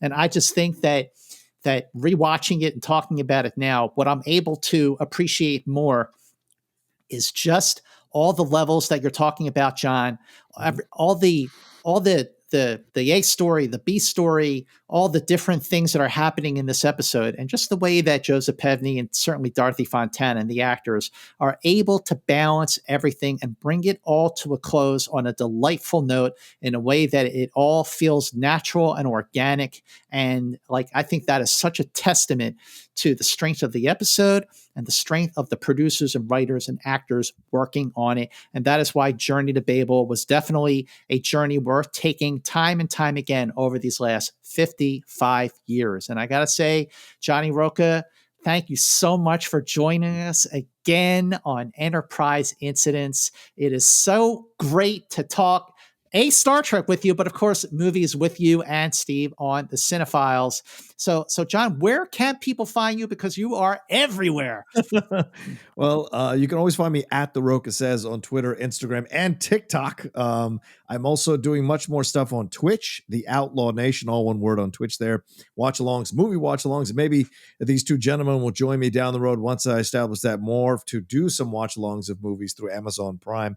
And then also you can find my other podcasts, The Top 10 and The Geek Buddies, and of course, The Cinephiles, that I co-host with Steve Morris, out there for you all to enjoy. And I think that's everything that I've got. Oh, and on the Hollywood Critics Association page, I've been hosting and co-hosting the Book of Boba Fett after show and the after party after show from Apple TV as well. That's everything. And if you want to find Enterprise Incidents, we're all over social media. You can visit us on Facebook, where there's long, interesting conversations going on in the comments. You can follow us on Enter Incidents on Twitter, Enterprise Incidents on Instagram. You can subscribe to the show on Apple Podcasts, where we'd love to get your reviews, on Spotify, where we'd like your ratings, YouTube, where we want your comments, and pretty much all the other podcast platforms. And if you want to reach me, you can do so at SR Morris on Twitter, SR Morris1 on Instagram.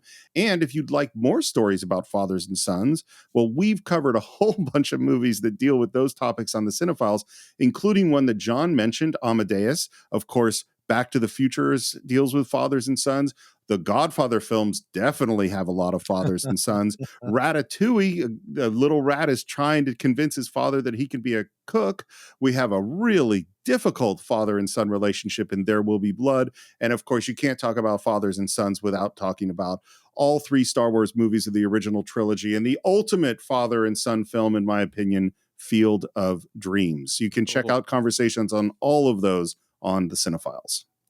Scott, how do people find you? Well, you can follow me on Twitter and Instagram at MovieMans, but please make sure that you spread the word about Enterprise Incidents. Share it on your social media platforms, whether you're a fan of just the original series or a fan of Star Trek as a whole, and make sure you review Enterprise Incidents on Apple Podcasts. Give us your best possible review, because we need those reviews to really kind of get the word out, and we really, really appreciate your support. And coming up on the next episode of Enterprise Incidents, I would say this one is probably what is bound to generate the most heated political conversation, because it certainly did that when it aired back in 1968.